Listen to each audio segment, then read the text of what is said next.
Due to circumstances beyond anyone's control, Dr. Dre is in the motherfucking house. So right about now, and I say, yo Steve, are you with me? ICE, are you with me? Here's a little something by a nigga like me. They never should've let me buy a tape from Steve. Ice Cube would like to play dope shit mixed by Dr. Dre. Since I was a youth. Welcome back, everyone, to Roadium Radio, episode 299. I'm your host, Tony A. the Wizard, and this is a podcast that slaps your culture fat ass with a fat ass dick. Once again, if you guys didn't get a chance to check out Black Sea from RBL Posse, make sure you guys go check that out. If you guys didn't get a chance to tune into News with Norbert last night, make sure you guys check that out. If you guys didn't check out Freaky Tales last week, make sure you guys definitely go check that out. And once again, we are still asking for you guys to join members. We got a lot of behind the scenes, a lot of events that are going to be taking place, a lot of new shows that we're going to be recording, and it's only going to be available to the members who sign up. So right now, I think we got about 130 members, and I want to thank everybody who has signed up.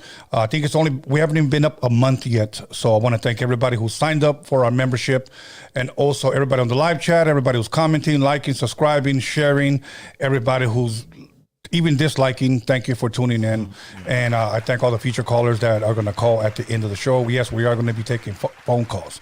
So my next guest, actually, many of you have been asking for him for a long time, and he's finally here. So without further ado, please allow me to introduce once again the one and only Wessmont Sskeme. How you doing? How you doing? How you doing, man? I'm glad to be here. I appreciate y'all tapping in and requesting me to come on, man. It's all about the fans. Well, you know what?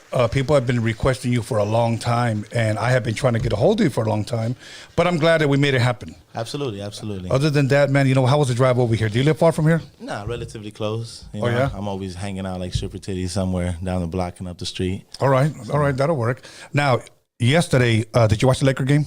Not all of it. I was too busy doing some other stuff, trying to drop the next project actually. Okay. Already going right back into it. All right. What about the Canelo fight? Are you a boxing fan at all? Nah, I barely watched the little clips of it too. I was like a highlight. I was on some highlight stuff yesterday. Okay. What about the UFC fight? I was on some highlight stuff. Yeah, I ended up seeing it like the next day usually because people send it to me or something. Right. Exactly. I mean, a lot of people pay. Like I paid. I haven't paid for a fight like in years, bro. And I finally decided to pay for that Ryan Garcia fight. Oh man, it was fucking bullshit, bro. Disappointing. $85, bro. Oh, I paid. You know, I seen better fights, bro, at the Dodger game. You know. Yeah, absolutely. That was a good one. At least they don't give up over there. You know. Yeah, that was. They keep going. They're relentless over there. So that was actually pretty funny. Yeah, dude. So, but other than that, bro, how's your weekend? Let's go back to Friday. How did you spend? I know you said you've been working on a new project. I think you dropped 3 videos. Fill us in, bro. Yeah. So it was Cinco de Mayo, right? So I was already promoting it a couple times. I tried to go on FKM. I ended up going on Hater World too. A couple different podcasts that we did to try to go around and promote it. It was a project with me and my boy Psycho right here in Catracho, man. YC Catracho, shout out to my boys.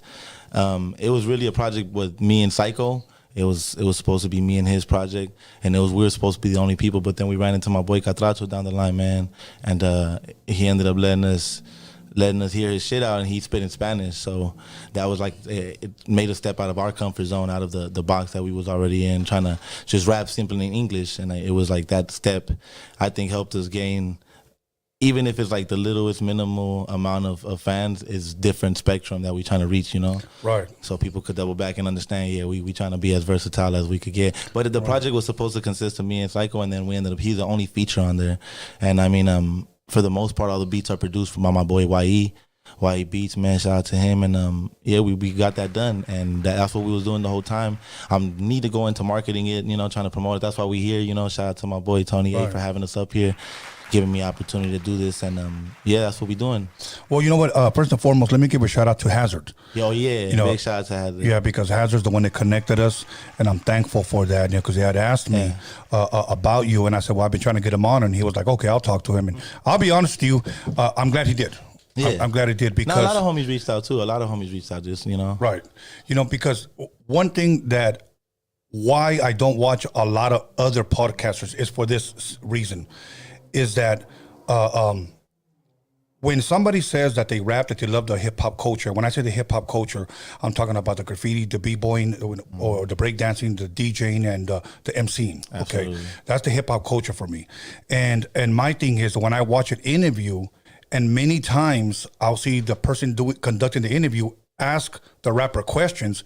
Many times it's not even about rap; it's about his street life. Yeah, they're trying to get that controversy, man. Yeah, dude, I'm not about that. You know, I'm like, this guy can spit. I want to know who was his influences. Where did this start for him? And then they're like, well, how many years did you do? I'm like, bro, I'm not trying to hear all that. And I get it, and I respect it that it is a part of your life. Yeah, absolutely. You know, pero para mí, I want to talk music. I'm glad. You know, so I love music, man. I'm glad. Absolutely. You know, now I want to ask you this: where originally did you grow up at? Like, where were you raised? It's 846 West 103rd Street, South Central, Los Angeles, California. It's a specific district, it's Wessmont district, but it's still South Central, Los Angeles. You know, and I pretty much grew up there my whole life. I went to school in which some people would call the borderline of Watson, South Central, which is over there in Gompers and Locke, and got kicked out of there. Went to Maxine Waters, and after that, just started going in and out of jail. Like you said, not to talk about that. They got out, started doing the music shit, and then like that's really how 7 of those years went, just passed by. But for the most part, yeah, I grew up out there in South Central. If you don't mind me asking, as far as your parents, like where are they originally from? Son de Mexico, or are they from here? No, they from here. But my mom's mom is that side is like Sinaloa, and then my mom's dad's side, that side is Mexicali, so it's like, you know, one side darker and the other side, like, you know, like gachos like me, you know. And then my pops, he's like half and half, half Mexican and half Guatemalan, you know. So I'm not really in touch with that side at all. So I actually grew up the whole time, like, you know, with the Mexican culture all the way through. You know, a couple of times when we were on the phone, he talked to me in Spanish, and are you fluent in Spanish? I mean, I'm decent. You know, I'm a cultural. Okay, but you grew up with it. See, yeah. It was like actually my first language. So, but I just, you know, throughout the time of just spending so much time in the streets and not, like, my mom always spoke Spanish to us, you know? Yeah. So I for sure would understand it, but I went away from speaking it until I went back to prison. I mean, well, in and out of prison and jail and stuff. And, you know, the homies is, you know, we speak to each other in Spanish sometimes, so other people don't understand what we talking about. Of course. Absolutely. So, allegedly. So, but it helped me go back and, like, I actually would, you know, be real cool with the paisas in there and, you know, ask them. I would just ask them questions, like, how do you say this? So I still ask the homie Catracho, how you say? I'll be trying to explain things to him, and I'm asking him, like, you know, how do you say it? Then I put it right back in the sentence. So, you know, I'm always trying to learn, you know. No, that's good. You know, growing up, we weren't allowed to speak English at the house. You know, my father would always say, you know, en español se habla en la casa, en inglés se habla afuera. You know, so I was like, okay, cool, whatever. But, you know, you start hanging out with your buddies, you speak English, you know. And I always encourage parents because, like, I got a lot of, like, homies that, let's just say he might be white and he married a Chicana. She speaks fluent Spanish, okay? When they have kids, the white dude is always like, I don't want him to learn Spanish because it might confuse him. I'm like, how in the fuck is it going to confuse you? If anything, I'd be like, it's more of a stimulation to the brain to try to learn more. On top of that, I mean, you already put yourself above statistically when you're trying to get a job or anything because you're bilingual. So that already sets you apart. You know what I'm saying? So they always need somebody that's going to speak Spanish because in every company, people going to come and, you know, we take up a large part of everything that goes on and everywhere in every kind of business. So absolutely, that already sets you up. And do you come from a big family, like a lot of brothers, a lot of sisters? I got 2 brothers, 1 sister. Okay. You know, that's pretty much it. Are you the oldest? Nah, I'm the second oldest. Okay. Yeah, so that'll work. That's pretty much it. Growing up, man, did you play any sports? Did you participate in anything? A little football when we were younger, just in the streets, you know, and then you know, just regular playing baseball with a rock and the stick, and then actually the only sport I did play, like organized sport, was soccer. Were you good? I was terrible. I was terrible, and I got kicked out for fighting. So yeah. Really? That's where that ended. Like, that ended very fast, too, when I was, like, about, like, in the 5th grade, 6th grade. Okay. Now let me ask you this. Again, my audience knows when I was pretty much introduced to music because they hear me all the time. I was introduced to music, as when I say music, to rap, what we call hip-hop. Well, one of the elements of hip-hop. I was in 6th grade, and it was Sugar Hill Gang, obviously, Rapper's Delight. That was the first one. You know, when you first started hearing, I said the hip hop, that type of shit. Hip hop and don't stop the rock to the bang to the boogie. Exactly. So I was like hooked. I was like, what the hell is this? Now, when you grow up, you kind of end up hearing that they were put together, you know, by this woman, and it was kind of like on some MC Hammer stuff. People were saying that wasn't really hip hop. You know, it doesn't matter. That's how I was introduced to rap. Yeah. Okay. At what age can you recall you were introduced to rap, and do you remember the artist? As far as real, I would say real, I guess, what I would consider hip hop. So like around the time that I was growing up, at that time the South took over with the music game, and they were doing a lot of dances, you know, like the lean with it, rock with it, and the snap your fingers and everything and all that. So like at that time I tried not to listen to that as much, even though it was on the radio, you know, you listen to it everywhere. But as far as like real hip hop, one of the first artists I did get influenced a lot by to like even fall in love with music was Eminem, because at that time that's where he was coming up, right? Right. But when I felt like I really heard real hip hop was when I heard Nas and JEDI and Big Pun and Big L, and that's when I was like, hey man, these guys are on some other stuff, like with their analogies, metaphors, similes, hyperboles, personifications. I mean, Nas has a whole song where he speaks from the point of view of a gun. You know, talk about personification and hyperboles. It's like, that shit's crazy. It's out of this world. Yeah. So like once I like really heard that kind of music, I think it was very stimulating to listen to. And I was around like 10, 11 at that time. So around 10 or 11. Yeah. Wow. Cause you know, we heard all the radio songs, like the Big Pun had the I'm Not a Player No More, and then Nas had the If I Ruled the World. But when I really listened to them, like for real. Right. Okay, but when you first heard it, you would say you were younger, what, 9, maybe 10? When I first heard it, I was for sure like 8, 7, because we even sung If I Ruled the World, and for like my elementary school, we sung it like for like a whole little performance and stuff. Okay, I'm gonna tell you something probably gonna trip you out. Do you know who the original singer of that song? Who? If I Rule the World? Oh yeah, he got the sample from something, right? Yeah, Curtis Blow. Yeah. Okay, growing up, all the breaks. Exactly. Yeah. Growing up, Curtis Blow was my favorite rapper. Okay, I was just in 7th or 8th grade, and I used to put on my Peachy folder, Curtis Blow, King of Rap. So when I heard that song by Nas, it kind of got me mad, because I was like, man. Yeah, you were one of those true, because you was a true fan to the original. Yes, but I know a lot of people like it. So, but what was it about rap that you gravitated to, and not necessarily rock or R&B or anything else? Well, yeah, because at that time I was getting a lot of influences from my mother. She would listen to a variety of things, like literally reggaeton, like corridos, R&B, like the soulful music, like everything, country music, every genre, everything. But when it came to rap, also at that time, Nate Dogg played a big part to show me that, like, even in the rap you could harmonize and stuff. But I know it's a different kind of genre. But with that being said, I think it set it apart was when the way they told stories, the way that some of these rappers would like literally paint the picture for you. So it was more about the picture. Yeah, it was more about the lyricism. So I also listened to a variety of different music. Okay. And I know like a lot of different kind of genres, but everything gives you something different. Like some music is just a beat, and some music it is the lyrics, but it's more about the lyrics make you move.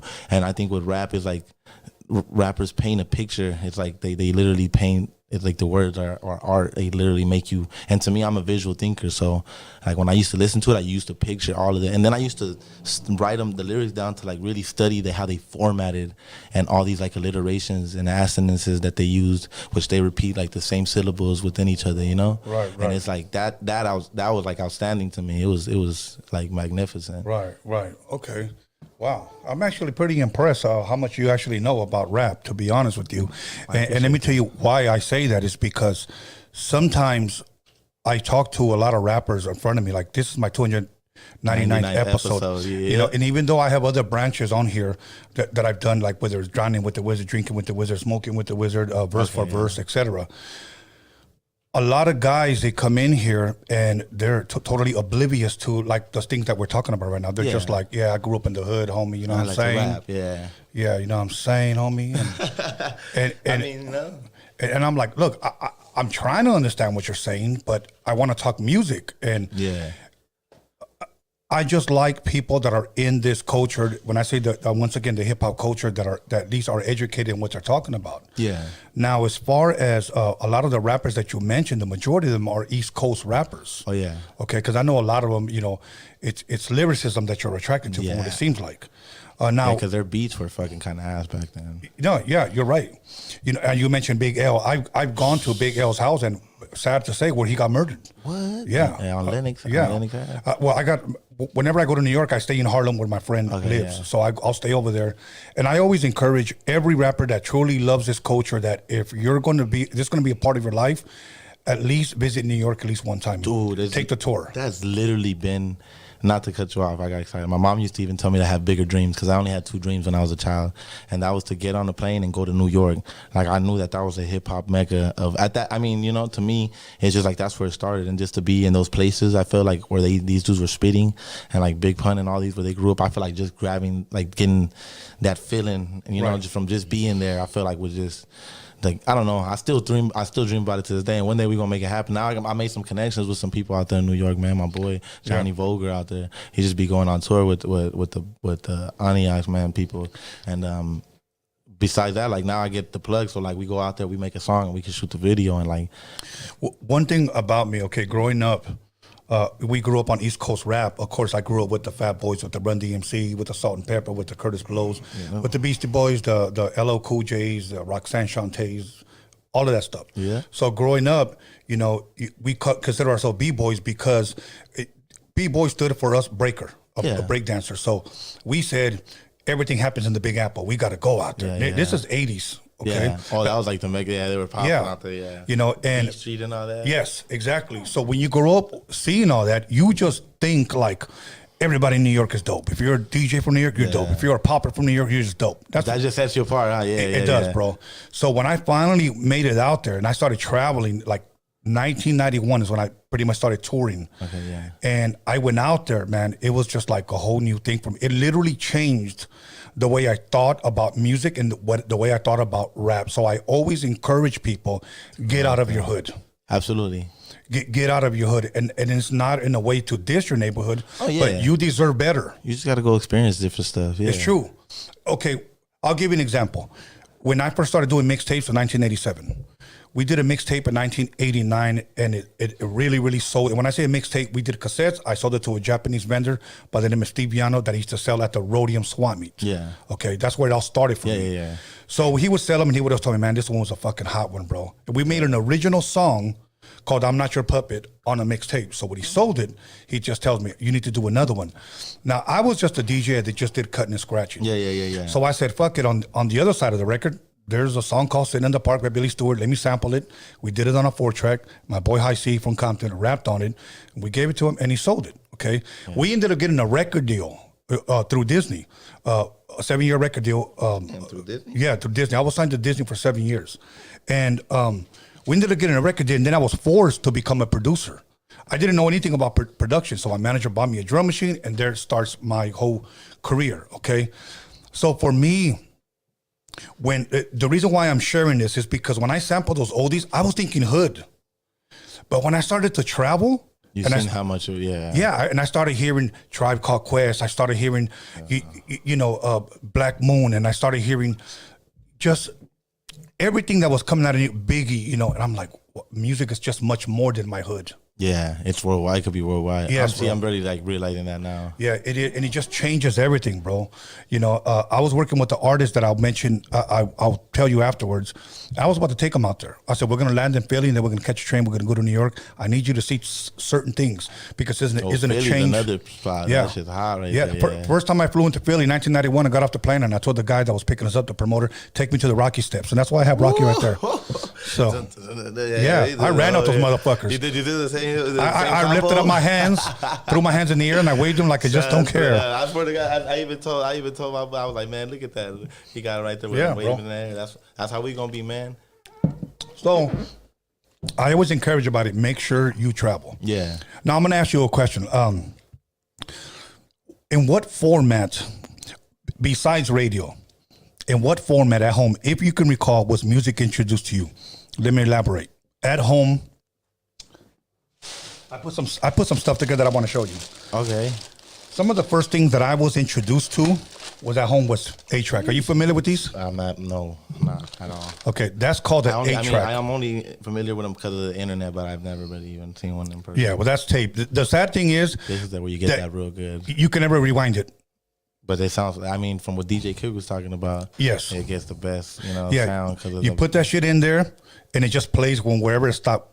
when it stops, it just rewinds itself. Ooh, Jimi Hendrix experience. Yeah, too. you literally have to listen to it all. And look what how many songs the album was. 4? Yeah, okay. So let me just put that there. Damn. So that's what I was introduced to. And the first one that I ever saw was the Rocky one. My brother took us to go see Rocky. And the movies came like that too? Yeah, no, just the soundtrack. Okay. But he bought it thinking even the audio of the movie was going to be on it, but it was just the movie score. Okay. Then eventually I was introduced to albums, vinyls. Like, look at this one right here. Like, even though I don't have the record in there because I didn't want it to fall out, but that's the record that I had that I sampled my very first song, and on side B had another one that I sampled. I see that. Yeah, he actually signed it. I need to give it back to the guy who gave it to me because he wanted me to sign. Look how long I had it, 2019. Damn, bro. That's cool, man. So this was an album. So this is the first thing that I was introduced to was 8-tracks and vinyl. And then eventually my dad actually introduced me to 45s. I don't know if you're familiar with 45s. Yeah. Right. Now, before I pull out the other things, Touch a hand. I want to show you one other thing, okay?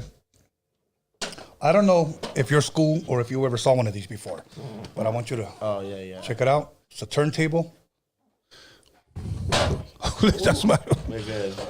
My mom used to beat my ass. We good. That shit ain't nothing. So that's what's popping right here. And that was what I used to listen to at home because we had one of those, so we could put an album or we could put a 45. That new 45, you come through and slap this shit. It's a Fisher Price turntable, and I still have it. Man, So, you had this? well, that one, no, I had one just like that. That one I just recently bought. I bought it for $25. The guy didn't know. The guy didn't know what he had. It was one of them things, huh? And it still works. And it still works. I'm always down for a good price. As soon as you tell me you got it for the low, I'm excited for you. Yes, bro. You know what I'm saying? That's cool. He didn't even know what he had in his hand now. Yeah, nothing, bro. So I said, okay, cool. And you put this thing on. Oh, this for sure set the mood, right? Yes. And then what you go to? Okay. Then, I don't know if you ever seen one of these. This is a cassette deck. Oh, yeah. I had one of those at home. That's the one. I started seeing these in cinematic movies where they're like, oh, yeah, you can talk, go ahead. Right, exactly. Then this was one of the tapes that I used to make, and this is how our mixtapes used to come. Ooh, see, this one sitting in the park. See, and that was the second song that I ever did, and we got signed because of that one. So we did that. Damn, and then you got this was our first single. Now, here's where I'm going to educate a lot of the new rappers because now here, this album has 4 songs, 4 tracks, okay? Now, they switched from an album to a maxi single. Have you ever heard of a maxi single? No, what is that? Okay. We know a single's one song, right? How many songs is an EP? Some people would say 6. Yeah. Okay, an album is usually 10 or 12 today. Sounds okay, right. This was a maxi single. This was our first single right here. Look at it. And if you look in the back, it has 4 songs. So many times, some people don't want to drop a single and they don't want to drop an EP. So I encourage people say drop a maxi single. In other words, drop 4 songs and just call it a maxi single, bro. And that's what it's called? That's what it's called. We finna call the next project. Yeah, a lot of people don't. It's in between an EP and just a regular single. Yeah. There's 4 songs. Call it a maxi single. Drop all your fucking bangers. bangers. You can set a whole vibe with 4 songs. Exactly, bro. So then, we're going through the timeline right now. Look. So and then, when I started DJing, the owner of VIP Records in Long Beach, do you remember where Snoop danced on top of that song, What's My Name? He danced on the top of that record store. What's My Name? I think so. That song. He had a white t-shirt. Oh, no, he had a jersey. But it was on top of a roof of a record store. I think I know what you're talking about. The song dropped in like 1992, I believe. Yeah. Well, the owner of that record store knew that I knew how to scratch, because I was a pretty good DJ back then. Sir Jinx is the producer. I don't know if you know who Sir Jinx is. He's Dr. Dre's cousin. Okay. He's the one that in the movie Straight Outta Compton, Dre went to go live with. Oh, okay. Right. I met him in 1987. Then there was a rapper from South Central named Dazzy D, who later on became somebody from the Lynch Mob. Yeah. Well, the owner of VIP Records put all 3 of us together. We cut a record in 1987, and it came out in 1988, and this came out of VIP Records. So this was actually my very first record. So that's a 12-inch single.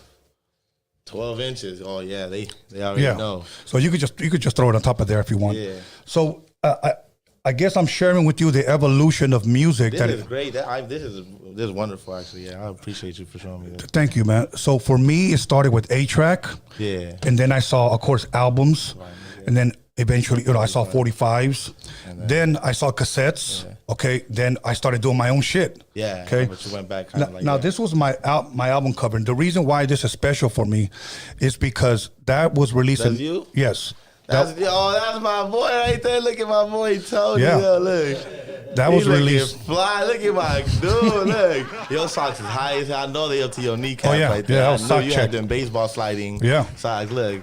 That's a sick ass photo, man. That should look even like good enough for like nowadays. Now the reason why I wanted to share that, number one, because we were the first Black and Chicano to be signed to Disney, and that's crazy. And as far as I'm concerned, unless anybody can prove me wrong, for a rap album cover, we were the first Black and Chicano to be on an album cover.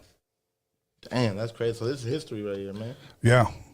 So and then this right here, this is the way. I don't know if you ever seen one of these. Nah, I ain't never. Okay, this is the way CDs used to come, and the CD we used to open it up. It used to come out of there. Don't do no shit like that, bro. Cause Magic be tripping me out. No, don't put me up like that. Some shit's gonna come off the top or what? No, that's it. That's it. Man. The rest was just cardboard. Okay, this is just like whole fancy ass. All right, so you come in somebody's house, motherfuckers got this whole thing out here. Right, bro. That's cool.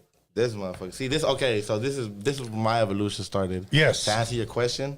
I even though my generation at that time they already had came out with iPods and I at that time I even think it was iPod Nanos, but in my household we didn't, we did relatively well, so we wasn't getting the systems when they were coming out. We would get the game systems, but they would come out on the Swami's, at the Paramount Swami's and all that. Okay. And whenever they came out there, that's when we would get them. So when people was getting PlayStation 1s, we was barely getting Nintendo 64s. And when they were getting PlayStation 2s, we were barely getting GameCubes.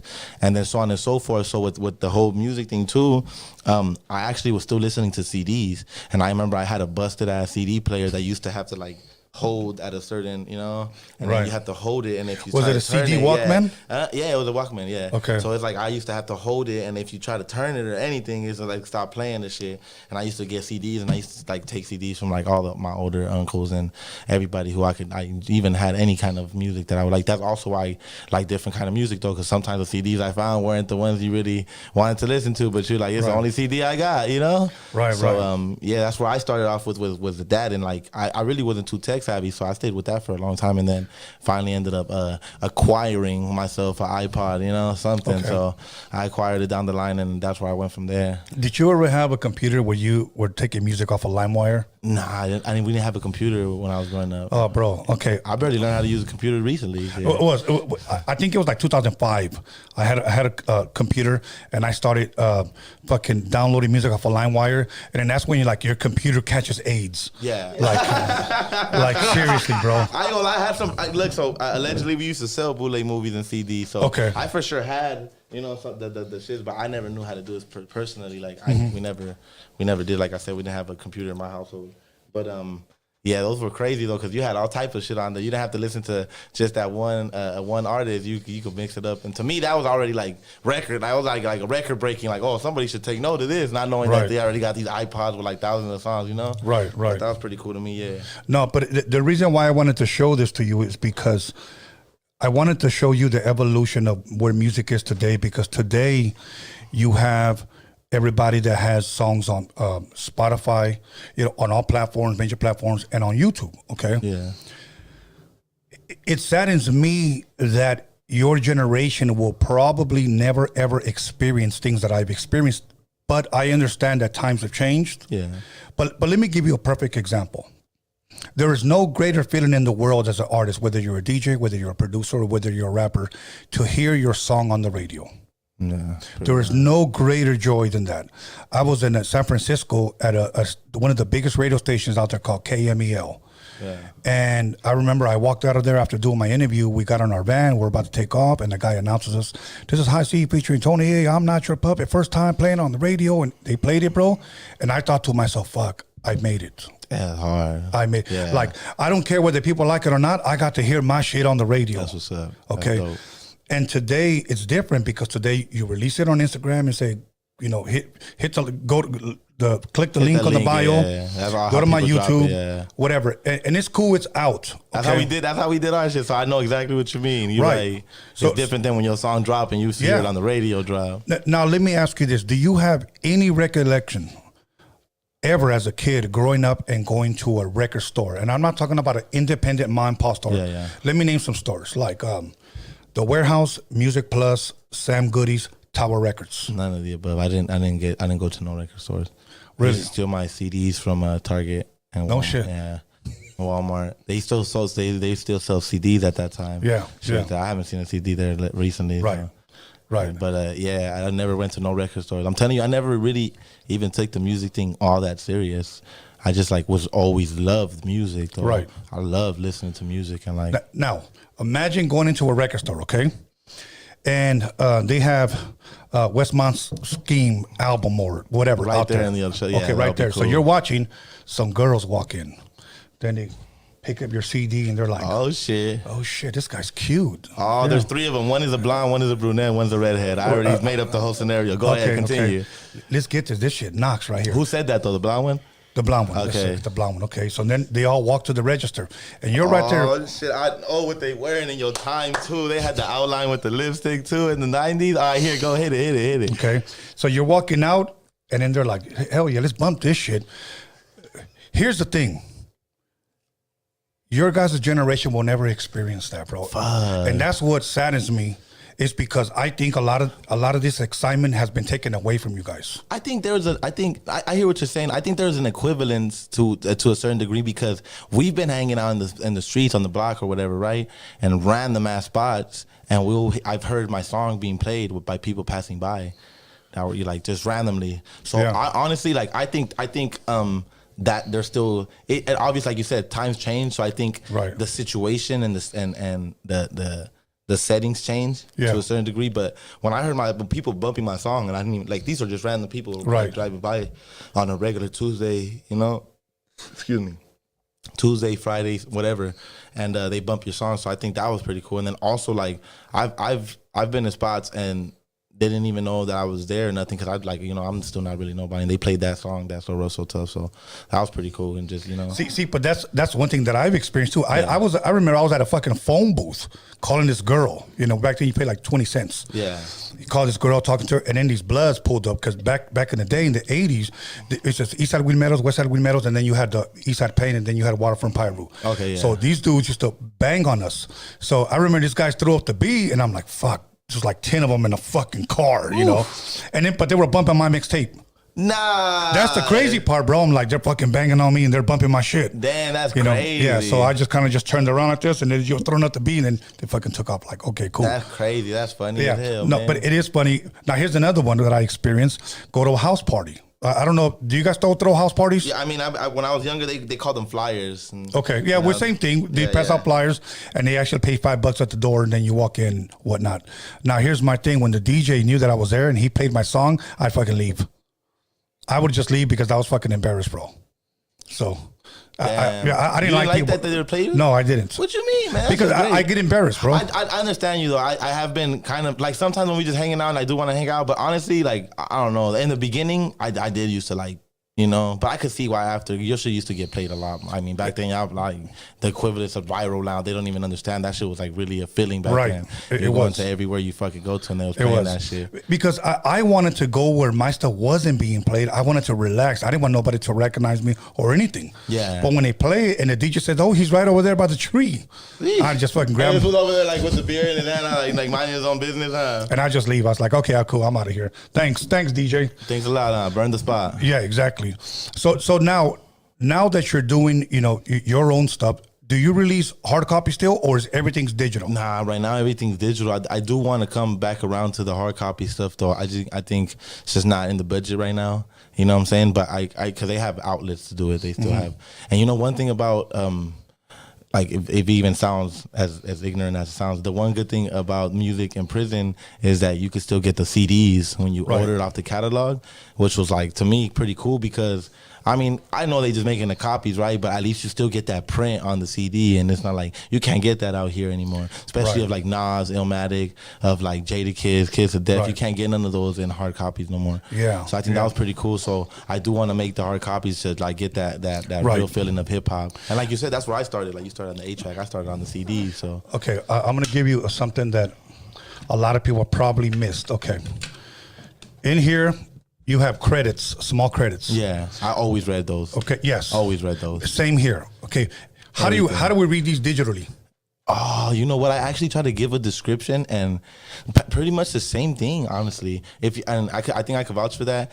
I personally, so everybody saw every time I drop on my YouTube channel, I personally write the description. Okay. You know, the links and all that stuff get added by my boy FC, man. With DJ Trick's son. He does a lot of stuff for me, like produces. Okay. He's a producer. He's like my tech guy too. So he adds like that, like the links. And but for the most part, I add the description. Like I write the whole description. I give the credit to the producer, to people that engineered me, even to the camera guy, to the so everybody, and I direct most of the videos I ever drop. Like pretty much like 99% of the videos I drop. Now on this one, okay, I had to actually take a picture of it and zoom it out so I could read it again. And I was 21 when I wrote this, and it came out when I was 22. Okay. Let me take a look at this. Okay. Now, on there, I'm going to drop two things. I realized what I did. I was like, what the fuck did I do? I thanked the liquor stores where I used to buy my beer from, and I thanked the motels. Hey, but hold on, though. But did they help you write they help you do yes, the records? Of course. Okay, then, I mean, to a certain degree, I wouldn't be ashamed of it. I mean, I know your older self probably looks at it like kind of like ignorant. Yes. But, I mean, at the same time, if that's what got the job done back then, like, dude, a lot of this, I mean, I was in prison when I wrote a lot of this stuff, you know? But if, I mean, like, I try to remember the new memories that came with it, opposed from like where I was at when I wrote them, But if that's the feeling that helped you, get to that point, then that's what it is. But that's funny actually. Yeah, I was like, I even put a thank you to even on there. Like I just thank them as a whole, and then like I even try to do all that. Because I did used to read all of those when I used to get a CD. The first thing I did, as soon as I pop it in there, I'm opening it already. Reading the first song, who helped write it, because I'm all judging it. Back then I was judging production, people. Everything. Yeah, everything. Like who's doing this beat, who's singing in the vocals in the background. I'm trying to know everybody's name. Like I learned a bunch of like background vocalist name for no reason. Excuse me. All good. It's pretty cool though. Yeah. Now let me ask you this. Original one? Yeah, that's the original one. Let me get my filthy fingerprints off of it. Now, let me ask you this, man. As far as shows, do you still remember your first show? Yeah. And where was it at? You know what? The city, I think we're somewhere in the valley. If I'm not mistaken, it was a no help needed show. Okay. Forgot who exactly was throwing it, but so this was your very first one. Yeah, and I wasn't even supposed to come out in it. Actually, it was all right. So what happened was, let's just say it was a weekend that weekend, right? Well, hypothetically, right? So on a Friday, what happened was I went and did an interview with Coastline. Okay. And like I said, it's just a hypothetical weekend situation just to give you a time frame. But it might have been a different day. But I went and did an interview with Coastline, right? And shout out to my boy No Easy, man. They out there in San Pedro. So we was right there and we was just kicking it after we were hanging out. Right. And what happened is that Baby Bounce happened to need to use the restroom. I had to, stop by real quick to use the restroom. So he pulls up to, takes a piss and I see him and everything, and we hadn't really, ever contacted each other like that or anything. And there was just some bullshit between my neighborhood and his neighborhood. Nothing serious at all. Right. But it was just at that time, it just wasn't. We weren't on talking terms with anybody from over there on that side. So I seen him, and none of that mattered to me because I'm like, man, beef to me is like, if people died or people, got shot or anything, that's when real beef is. So like when I seen him, he was like real approachable, so, and I was just the same way. I'm always trying to be the same way. And we ended up doing a song the next day, right? Ended up doing a song the next day. Then what happened is that that same day and the next day after that we did the song, we shot a video, and the same day that we shot a video, we went to the show and performed it. And I was not even supposed to be there, so it was his slot that he was supposed to do a show. And I went and I just did my song, but it was like such a good, like, dude, there was people there that already knew who I was because of So Rough, So Tough. That was after the So Rough, So Tough. And then after that, it was just skyrocket. I ended up performing in the LA Convention Center, the Anaheim Convention Center, the Malecon out there in Orange County, like a couple different spots that was like, to me, pretty cool because I used to see flyers of people performing there. there. So especially the convention center. Right. That was like, you know, in LA, I used to drive by there all the time, and I actually got to perform there. My shout out to my boy Bozo. He's the one who brought me on. He hit me up about you too, man. And shout out to him and Absolutely. yeah, man. like everybody. Hazard got on that song. My boy OJ, and we shut that shit down. It was cool. It was a good experience. Now they hand you the mic that you had to go on. Did you get nervous? All the time. I still get nervous. Shit, I was nervous right before we started talking right now. Do you ever like forget any lyrics? All the time. So what do you do? How do you improvise? Or how do you keep it going? I already try to train my brain is like to make it like second nature.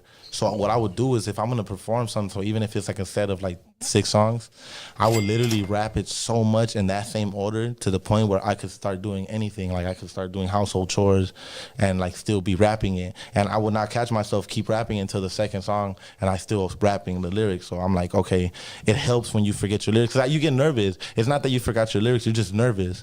So you're not focused. Like if you focus and get back into that place in your mind when you know you can find it because they're there. Right. They're just, you know, your nerves are overtaking you. So if you could take that deep breath. And usually, like, for the most part, all it takes is one line for me to hear, and then I get back on track. Like, okay, I might miss one line, but then I use that, like, the end of that line, I'm already catching up.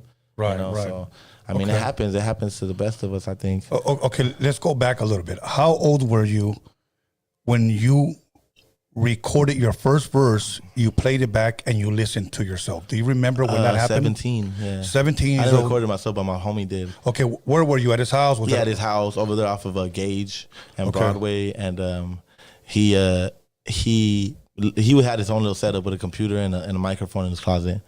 And that was the first time I really heard myself, but I still wasn't taking it serious. It was just like. Do you remember what you rapped to? Yeah, it was like a beat that they had. I think they had bought it off of some guy, like some producer. It was like, you know. All right. So, it was somewhat semi good. So you spit it. Okay. Yeah. How many times did you think you had to spit it to get it right? I only spit it like one time at that time. Okay, so one time. Yeah, back then like I said, I wasn't. But then again, it didn't sound like, you know, crisp. You know, I just spit it the one time. I understand, but I want to hear your experience. So they play it back. Yeah. What is your thoughts? It was cool. It was cool because for a long time I was just rapping my head, and when I did start rapping around people, it was just like to make the homies laugh, to like rap about some of the other homies doing. So that was a verse that I had written that was just like what I felt at that moment. You know, it wasn't just me making fun of somebody or just trying to rap to be funny. It was actually some real stuff to me at that moment. You know, even if it would happen to be funny, but it felt good. It felt really like. It was a high, I think so. Yeah. I think it was just in a high. I didn't tap in all the way into it. I just kind of was like, hey, this is cool, but I never thought I would. At what point in your life, or how soon after, did you say to yourself, I think I want to really take this serious? More recently, about like 2 years ago. More recently, okay. Yeah. And it wasn't until why was that? Because I went viral for the So Rough, So Tough. Well, we went viral. Was that song about 2 years ago? I think so. It should be rounding about there. Because that was when I first asked about you, when I first asked Cujo about you. Okay, yeah, he reached out too. Shout out to Cujo. Yeah. Man. Shout out to Cujo. He reached out. Yeah, I asked him. And then, because the ones that stood out to me, I mean, I liked every verse. There was 4 verses on there. But it was 304, Sucker Free.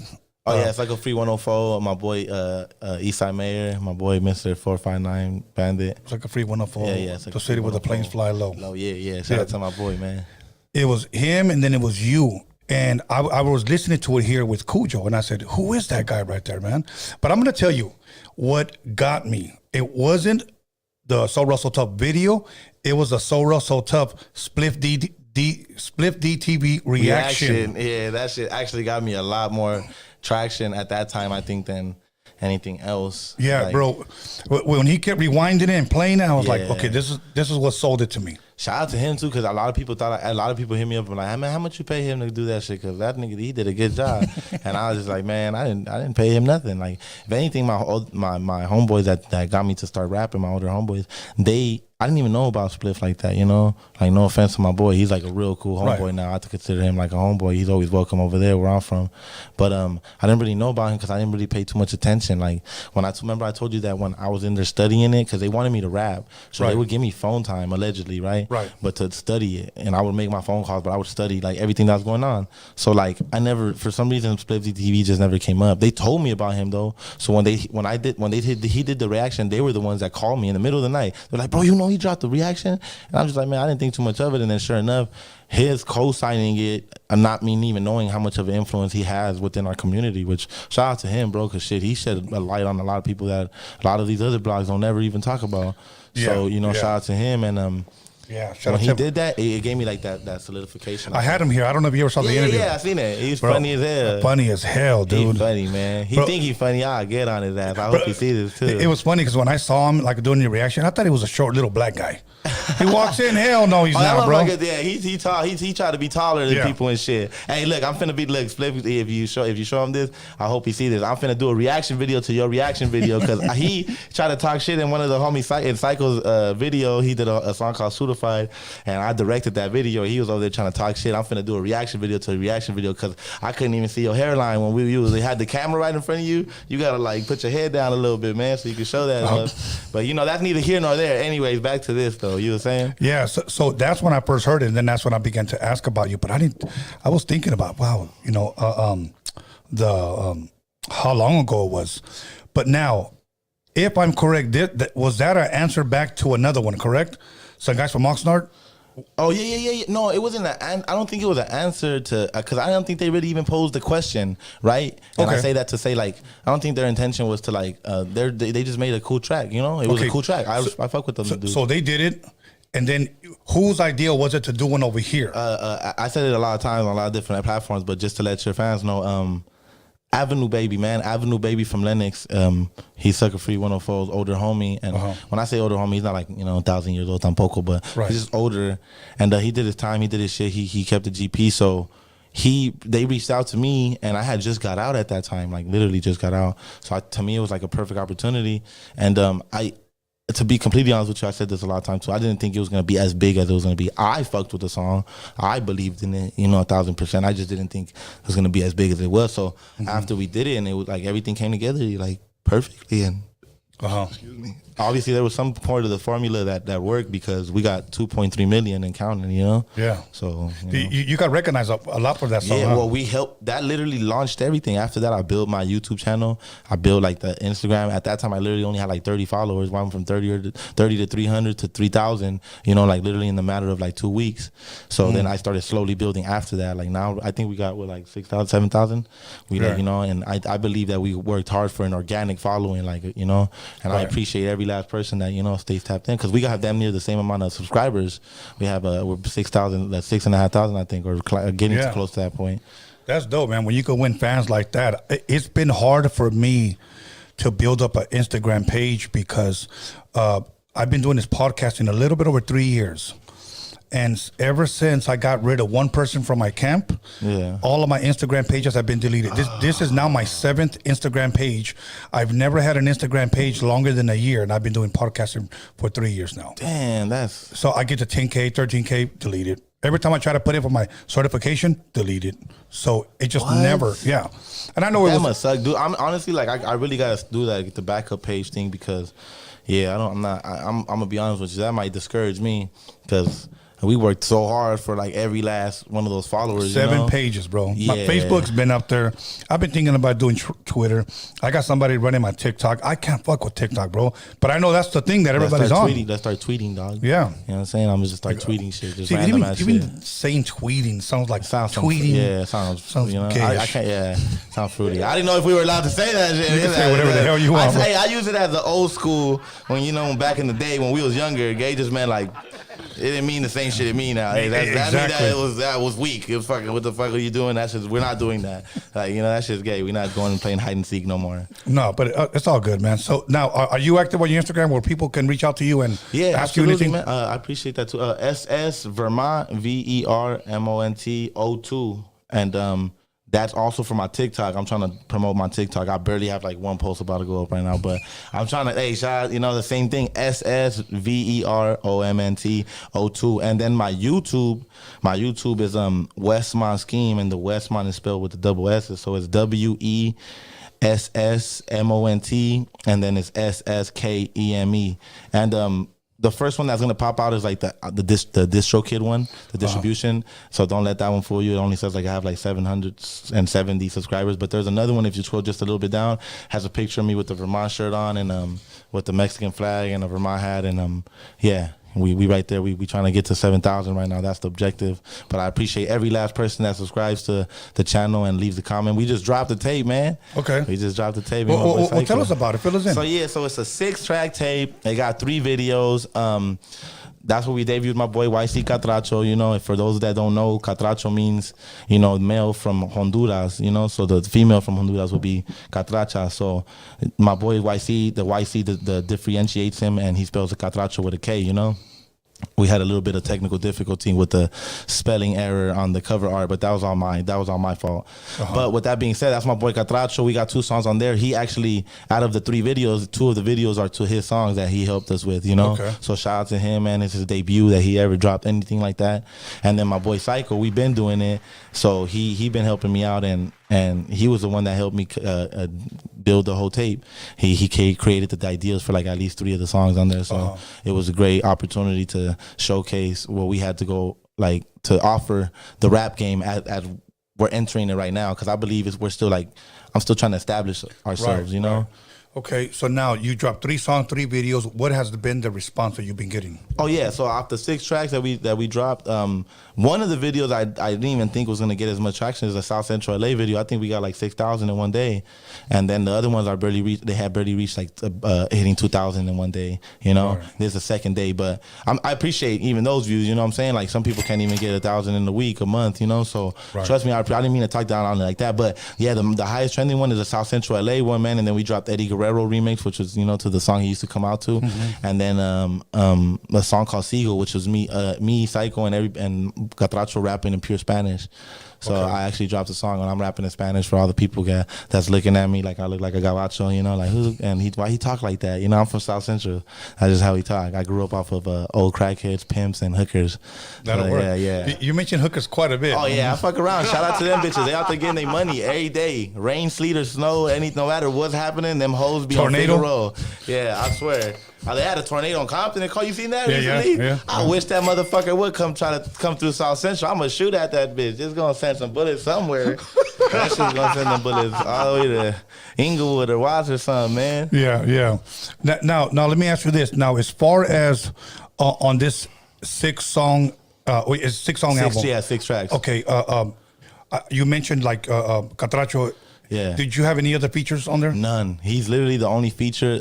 We did that purposely. He wasn't even supposed to be on there. I'll tell him to his face all the time. He lucky he got on there. He lucky he went hard on them songs, you know. And he gave a lot of the input onto the videos too. So shout out to him. You know, he over there looking ugly. And then yeah, he's the only feature though. Every other song is just. Oh no, we do have one more feature, which is our producer. Okay. And we literally made him spit like 8 bars. You know, I wrote the lyrics for him, but he spit the bars, and it's on it's supposed to be the last track on there. It's called "Knocking on the Door." Okay. And it's like, actually, for me to talk music with you, it's actually one of my favorite tracks on the whole project, because it's a storytelling song, and it's me and him going back and forth. Me and Psycho, we're going back and forth. And I always wanted to do that kind of shit in hip hop. You telling a story to the point where you could speak back and forth in actual like actual sentence format, but still make sense to the point where you know. And in rap, since you brought that up as far as storytelling, who are some of your, I guess, best, or some of the best who have ever done it when it comes to storytelling? Just strictly storytelling, obviously like Slick Rick, right? Obviously Slick Rick. See, now I'm tripping that you even know Slick Rick. Oh no, what Rick the Rooter? What do you mean? Knock him out the park, Rick. The reason, once upon a time, not long ago, when people wore pajamas and lived life slow, the laws were stirring and justice stood, and people were behaving like they all too good to live the little boy who was misled by. I mean, that was the first time I ever memorized ever. Really? Yeah, that was my favorite song for a long time. Anyways, the moral of the story is that him and, believe it or not, Lloyd Banks got that story, that Southside Story, man. That shit's a great song. Obviously, Nas, like I said, that song Gave You Power was crazy, and then he hit us with Rewind, and Rewind to me was the whole story backwards. So it was like, that was fucking wild. And a lot of people don't like to agree with me when I say this, but he helps paint a very simple picture, even though it's very simple. It's Snoop Dogg. Like he's just simple as it could be, but he paints the picture nonetheless. Give me a song that you can say, like, this is one of them. Murder Was a Case. Okay. Murder Was a Case was a prime example, because that's the one that always goes, that I go back to, but he has a couple different ones like that. Even the oh man, why am I drawing a blank on it right now? that I'm a gangster. I want the world to see. Like, even though he wasn't giving us he wasn't giving us no type of story or nothing, but he was portraying like every single the bar that he was spitting. It gave us that. Even the way he was rapping, it was like that emphasis. So it's not even always about the lyrics. You could rap something, but if you off beat, then nobody's really gonna pay attention, right? Right. So it's like they were great at storytelling. Oh, obviously like Eminem and like Cassidy. Cassidy was just funny because his storytelling was just real life, like, you know, battle rap. So I always pay attention to different things for all these like artists. So every artist offers like certain things. Like obviously Eminem and Big Pun, they offer multi-syllable rap, you know, where it's like those. That's my favorite. I try to rap the last 3 words with the next last 3 words. And also, now, can you give us an example of a multi-syllable rap? Like for people that, let's just say that they're listening, they're learning, and they ask, what is that? So I'm asking for them. Okay, so like a prime example is Big Pun here. It was the dead in the middle with Little Italy. Literally, did I know every riddle to middlemen who didn't do diddly. And then the main like sound in there was the Italy, you know, riddly, the I, you know, and even the sound that it was making, it wasn't the I sound, it was the E sound, but it was all like I's. It was all filled with I's, and also there was some L's in there that would be like probably the secondary, you know, sound that you listen to. So multi-syllable is like all those. Even though he technically just rapped the last word to the next last word, he still through all those same lyrics that rhymed with it in between, so it could get to that point still. Wow, bro. You know what? I'm actually learning a lot from you, bro, because, you know, a lot of people, when they knew you were coming, the first thing they thought, oh, that fool's from this, that fool's from this. I want people to see the person that's in love with this culture. Yeah, I appreciate that. You know, I think that's what I want people to see you as, you know, because this is what you want to do. Yeah. You know, and if you could make a living off of this, this is you. Dude, I'm blessed I've never, ever in a million years thought that I will ever get money off of. I used to literally even tell the homies when they used to tell me, like, bro, you need to stop going to jail and start rapping. I used to be like, come on, let's be serious, bro. I need to get a job. I need to start building credit and go and get a driver's license, you know? Right. Let's do real life shit, because this shit's like a fantasy. But man, like, shout out to all my fans, and like they're the reason I keep going, and I do see revenue off of it. And it does feel good to get some kind of like that assurance that you're not just doing it just to do it too, because I love it, but at the same time I'm also like a realistic person, of course, and I like to be real with myself. And I'm just like, you know, I even told myself, like, bro, you got to be elevating at like, I told myself by this year, because I started last year, right? Mm-hmm. So it's like the second year we're doing it. And like, I've been out for like 2 years, but I've been doing it probably like 1.5 years, right? So this is our second year going on to it. And I'm just like, bro, you got to elevate. Like, if you're not doing something to top what you did last year, like, I'm even trying to top the number of videos I dropped on my shit last year, but still keep up the quality, you know what I'm saying? Not just hit them with quantity, but like still keep the quality within the music. And I appreciate you for giving me the opportunity to showcase. Oh, good, my bro. I'm learning from you. You know what? Let's get the turntable out of the way right there. The record, all that stuff. There you go. Because I will fuck around and break it. No, it's not that. My mom used to say a thing on manos de estómago, everything I touch turns to shit. No, that's I'm just like, I'm like, yo, chill, bro. I'm like 7 years old. I want the people to have the best view of you, so that's why I'm trying to just get that stuff out the way. And let me get that tape right there. We're finna do a whole video with that whole with that record player you have for the 45. Hell yeah. You know, now I wanted to ask you, as far as East Coast rap, can you give me your top 5 East Coast rappers or East Coast group? It could be a rapper, a group, or rapper. I'm already ready to answer the question. Okay. In no particular order: Nas, JEDI, Big Pun, Big L, and Cassidy off the top. Really? Yeah. Okay. And every one of those artists offers something to be put on that list. Okay. Yeah. Okay. Top 5 West Coast artists or groups? First and foremost, Ice Cube. Ice Cube is actually in my top 5 dead or alive. Big L doesn't go on there when we're talking about overall, but Ice Cube is the only West Coast artist on my top 5 dead or alive, and that's because, and I will always defend this, dude, he literally started gangster rap, right? I feel like, because, you know, you might have been there to see something different, but from what I understand is like, dude, he gave us what we know as gangster rap, right? Mm-hmm. He technically started the genre. So then he still went and beefed with these dudes, right? Stood his ground because he was always in the right, so that's another anything off of music. But he went and still dissed these dudes with No Vaseline, which was like hands down the third best diss track right after Hit 'Em Up, Ether. For me, it's first. Okay, so exactly, right? So first of all, to me, is Hit 'Em Up, and secondly is Ether, then is No Vaseline. Anyways, then he still went and became very successful at Lynch Mob, right? Did his shit, still gave us Smile Now, Cry Later, and all the other things that he gave us, right? And on top of that, he was born with 3 moles like that look like the 3 dots by his eyes. So that's already like a plus. Then on top of that, he came back like a decade later and gave us West Side Connection. He brought us Dub C and fucking Mac 10. Like, dude, he brought a Blood and a Crip together, which was, to me, coming from the West Coast, that was a big deal at that moment. Now you see them interacting all these videos, but when I was growing up, you didn't really see it like that. There was really color lines still. Now you got Crips wearing red and Bloods wearing blue and the homies wearing red, like everything, you know what I'm saying? Right. So it's like, it's always been like that, but it's more like normal now, you know? Right. So with that being said, I shout out to Ice Cube, and on top of that, he tells a great fucking story. Yeah, he does. Aside from like Today Was a Good Day, anything that the Ghetto Vet is one of my favorite songs from him, man. It's not even all the rest of the ones. You remember that song, Once Upon a Time in My Neighborhood? Yo. Yeah, there was a chicken head, something. Or a collect, what it was? To me, that was one of my fucking favorites. Dude, he just was, even like I'm saying, he was still basic too, but he had also multiple syllable raps. But his was a lot more like dumbed down, I would say. Like, no disrespect to him, but just a lot more simplistic. I should use a better, terminology. His a lot more simplistic, but he still got the picture painted. Right. And shout out to, and then aside from him, Corrupt, I guess. And I say I guess because sometimes he lost me with the whole, philosophical, philosophical. He's just all type of making words up type shit, and but he did sometimes capture that essence. Who else? I always fucked with Be Real from Cypress Hill. Okay, man. That's your third. Yeah.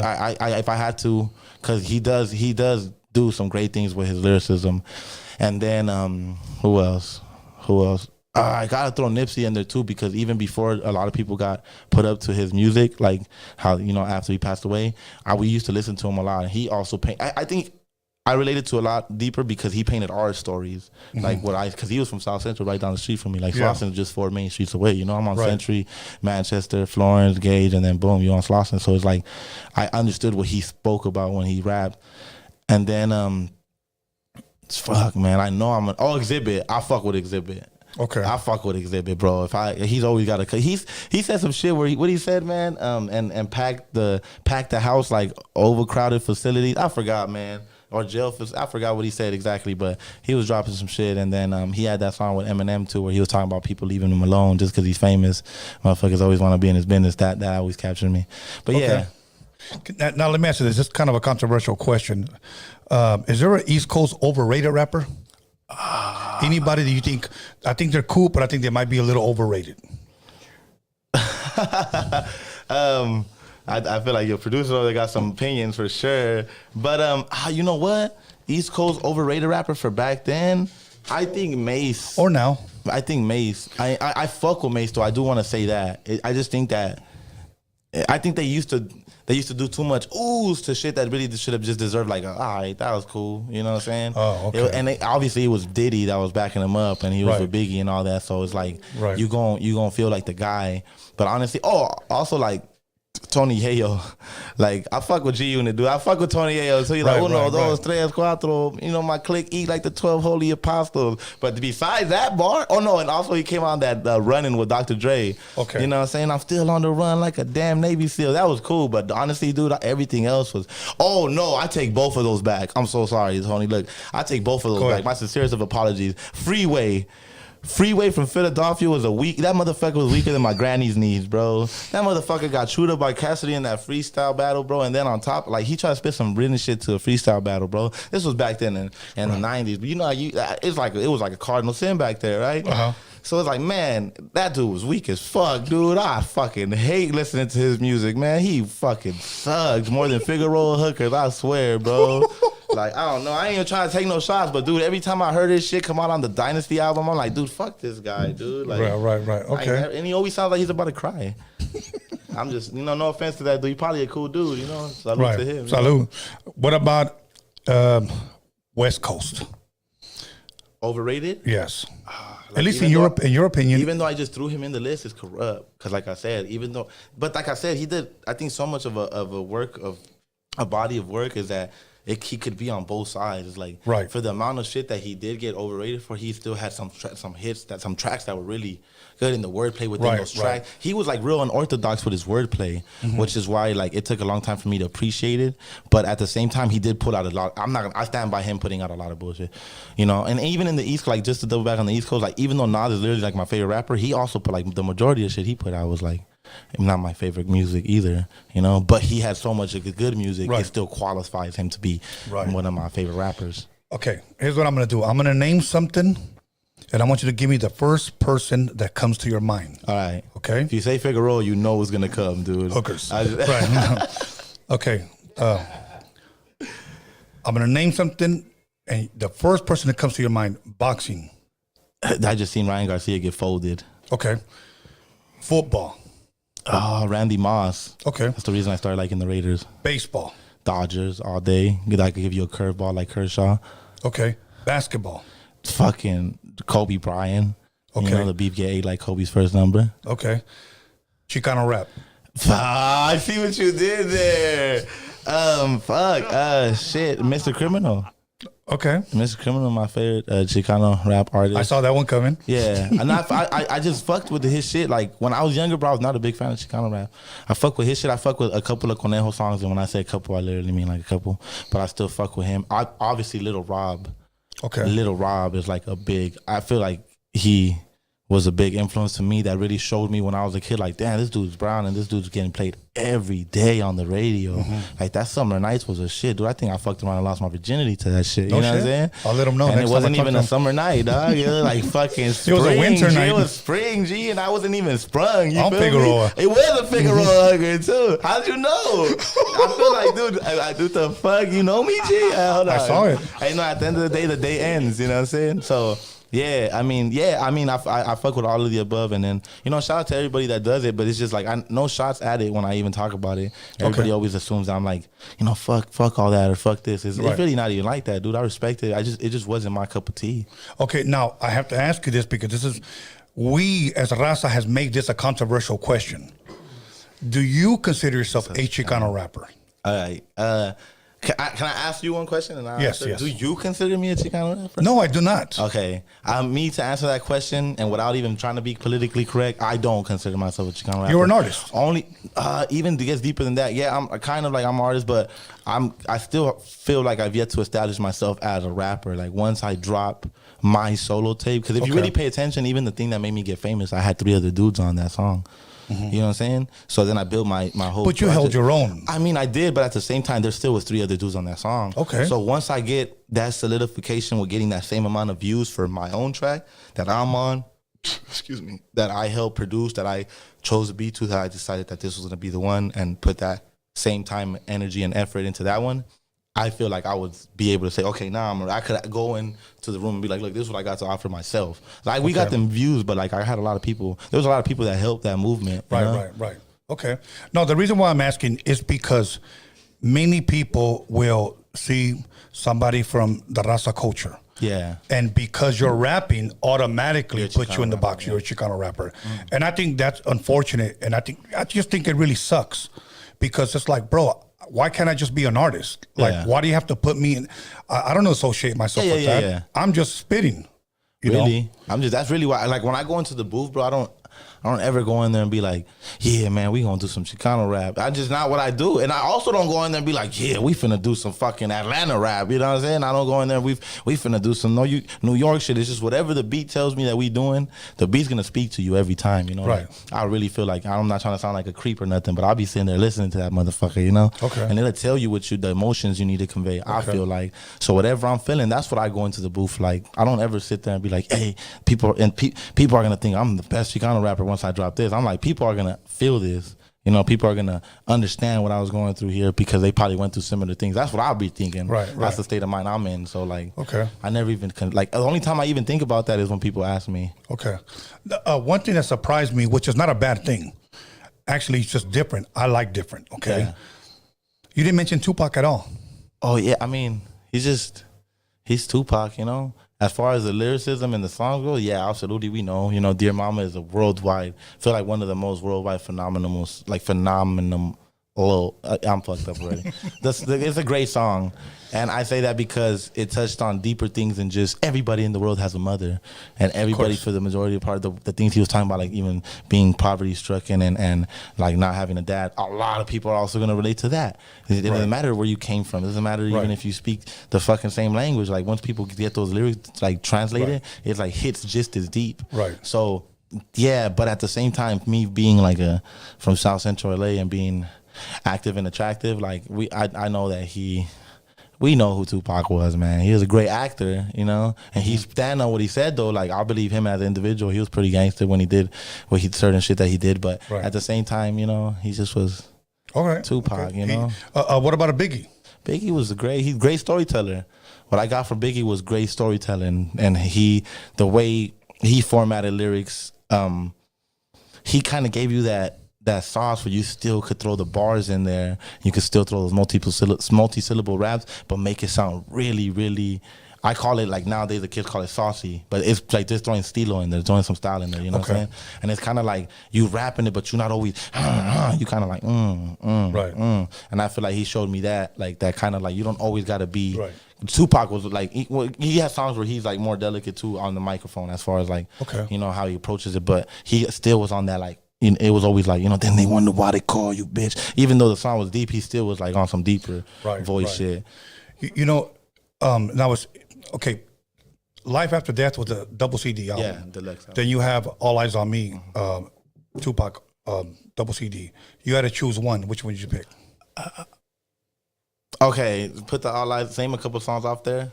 I know the whole Biggie song. I see the same hoes. That's a great song, but I already know it. And then you got Ain't Nothing But a Gangster Party. Great song, but then you got fucking How Do You Want It? Yeah, I'll go with the Biggie. Really? Yeah, man, Life After Death. What are you talking about? Okay. Man, you had a lot of great songs on there. Okay. You had a lot of great songs on there. I can't name. I was one of those people also, bro, where I would fuck around and memorize the lyrics for a whole song and not even know the name of it. Right. So I don't even try that. Like, to me, the hits on Tupac's album, the All Eyes on Me, were produced by a friend of mine named Johnny J, and he was a Mexican cat. You talking about the dude? He lived on 102nd. Yeah, he was from LA. LA. He lived on 102nd. Yeah, he lived in my neighborhood, bro. On 102nd and Budlong. Yeah, him, bro. Well, back then it wasn't my neighborhood, you know. Yeah, but I know exactly what you're talking about. I had the Wait, hold on. If does All I Know of Me have the song where Tupac says they wouldn't be LA without Mexicans? No, that was after. Okay, if I would have switched my answer. Yeah. Because I know he produced that track too. Yeah. That's one of my favorite Tupac tracks. Yeah. Just knowing that he produced it, he grew. Dude, he was a Hispanic dude that grew up in my city. So trust me when I tell you, like when I that made me proud. Just listening to the Tupac songs, I felt like more I was proud of, you know, Johnny J. And if you listen, because I interviewed Candyman here earlier this year, if you listen to his interview, he gives Johnny J his flowers. You know, that's right. Shout out to him, man. Yeah, because I met Johnny J in the '80s, and I saw him at the studio, and he had the same drum as me, but he was sampling, you know, Betty Wright, Tonight's the Night. Yeah. And I just thought, fuck, that's a fucking dope ass fucking Cholo song right there. You know. Yeah. You taking notes and shit. Yeah, I was. I'm not gonna lie to you. Yeah. I mean, it's great. It's great to be able to learn and shit. You should be able to compliment others instead of saying fuck that guy. Yeah, it's just because you hating that he did some shit better. Right. You should be like, hey man, you did some stuff that I for sure would have like did myself probably respected because you wanted to do some shit like that. See, and that's where I think, and I'm gonna say I think, not because I know. Yeah. But I think that's why us as a people, as a culture, never really climbed the ladder, even though we are hip hop's economies. And we'll just take California. We're hip hop's economy. We buy everything. Yes, we're the biggest. But we're still on the sidelines, watching the parade go by. Literally. And a lot of it, again, not all, but a lot of it has to do because we hate on each other, bro. Oh yeah, I would say that all the time to the people our people when I was locked up in prison, to the homies, man, to my little homies. It's like, bro, this Hispanic culture just fucking does not want to see each other win for some weird reason, dude. Yes. Like, you got even the senoras will fuck around and make their comments, you know? And then you got the older Hispanic dudes, they don't think I'm Mexican enough ever, you know what I'm saying? And like, I respect that they have an opinion, but the thing is like, dude, just because of that simple fact, they won't even give me a chance. You know what I'm saying? Because they be like, oh, this dude ain't Mexican enough, or he ain't fucking active enough. He wasn't on the level 5 underwater shoe program. You know what I'm saying? Right. Like, just because I wasn't doing the most activist shit, even though I was still active. And it's like, and that goes into like everything. Like, people always gonna have something to say. I feel like, you know, we all know that.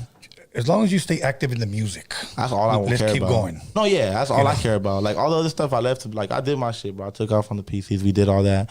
We went to Soho. We got out. And we went back to jail. You're not talking about the computer. PC. No, okay. The guys, them guys. You know what I'm saying? So it's like at the same time, it's like I'm over that shit because I don't want to put myself in that state of mind because I don't want to be back in jail. Right. Don't want to be back in prison. See, I had to clarify something because my boy Norbert right here. we have a show called News of Norbies where he gives us the ghetto news from an unprofessional perspective. So we started talking about Mac computers, and then other computers. And he goes, "I'm a PC guy." Oh no, yeah, that for sure was a wrong thing to say. Right.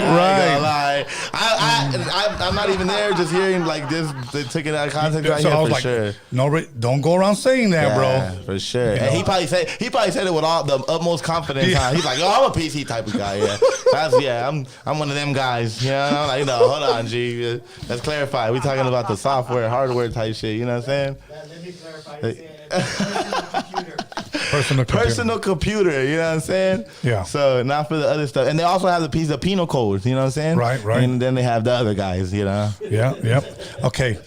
Rap movies. Okay, I'll name a couple of them. Not anybody order. All Eyes on Me. I think it was called All Eyes on Me, wasn't it? Oh, that Tupac movie. That Tupac. Fuck. It was. You liked it? No, hold on. I'm gonna give my opinion, and then you got Notorious. Great. Fuck. I think great. Okay. It was great. Straight Outta Compton. Great fucking movie. Okay.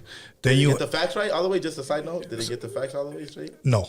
Oh, okay. No, and I'm gonna tell you why. Okay. Yeah. What the fuck's the name of that movie?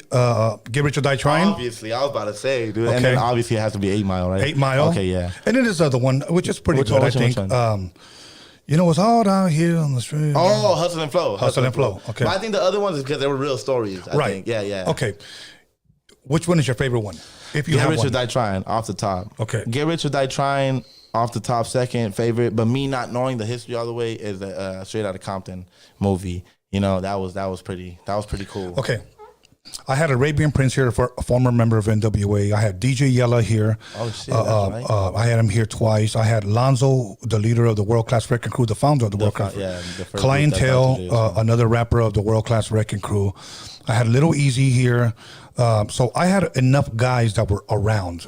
And even a lady that a lot of people may not know, if you ever get a chance, go look at an interview that I did. It was early on when I first started podcast. Her name's Violet Brown, one of the most important people, I believe, in hip-hop. Here in the West Coast, we call her the godmother of hip-hop. She's a white woman. Shit, okay. People from Puffy, people from Eminem, people from everybody knows her. Dre, they shot her out on records. Okay. Yeah. I interviewed her here. All of them pretty much said the same thing, that it was nowhere near close.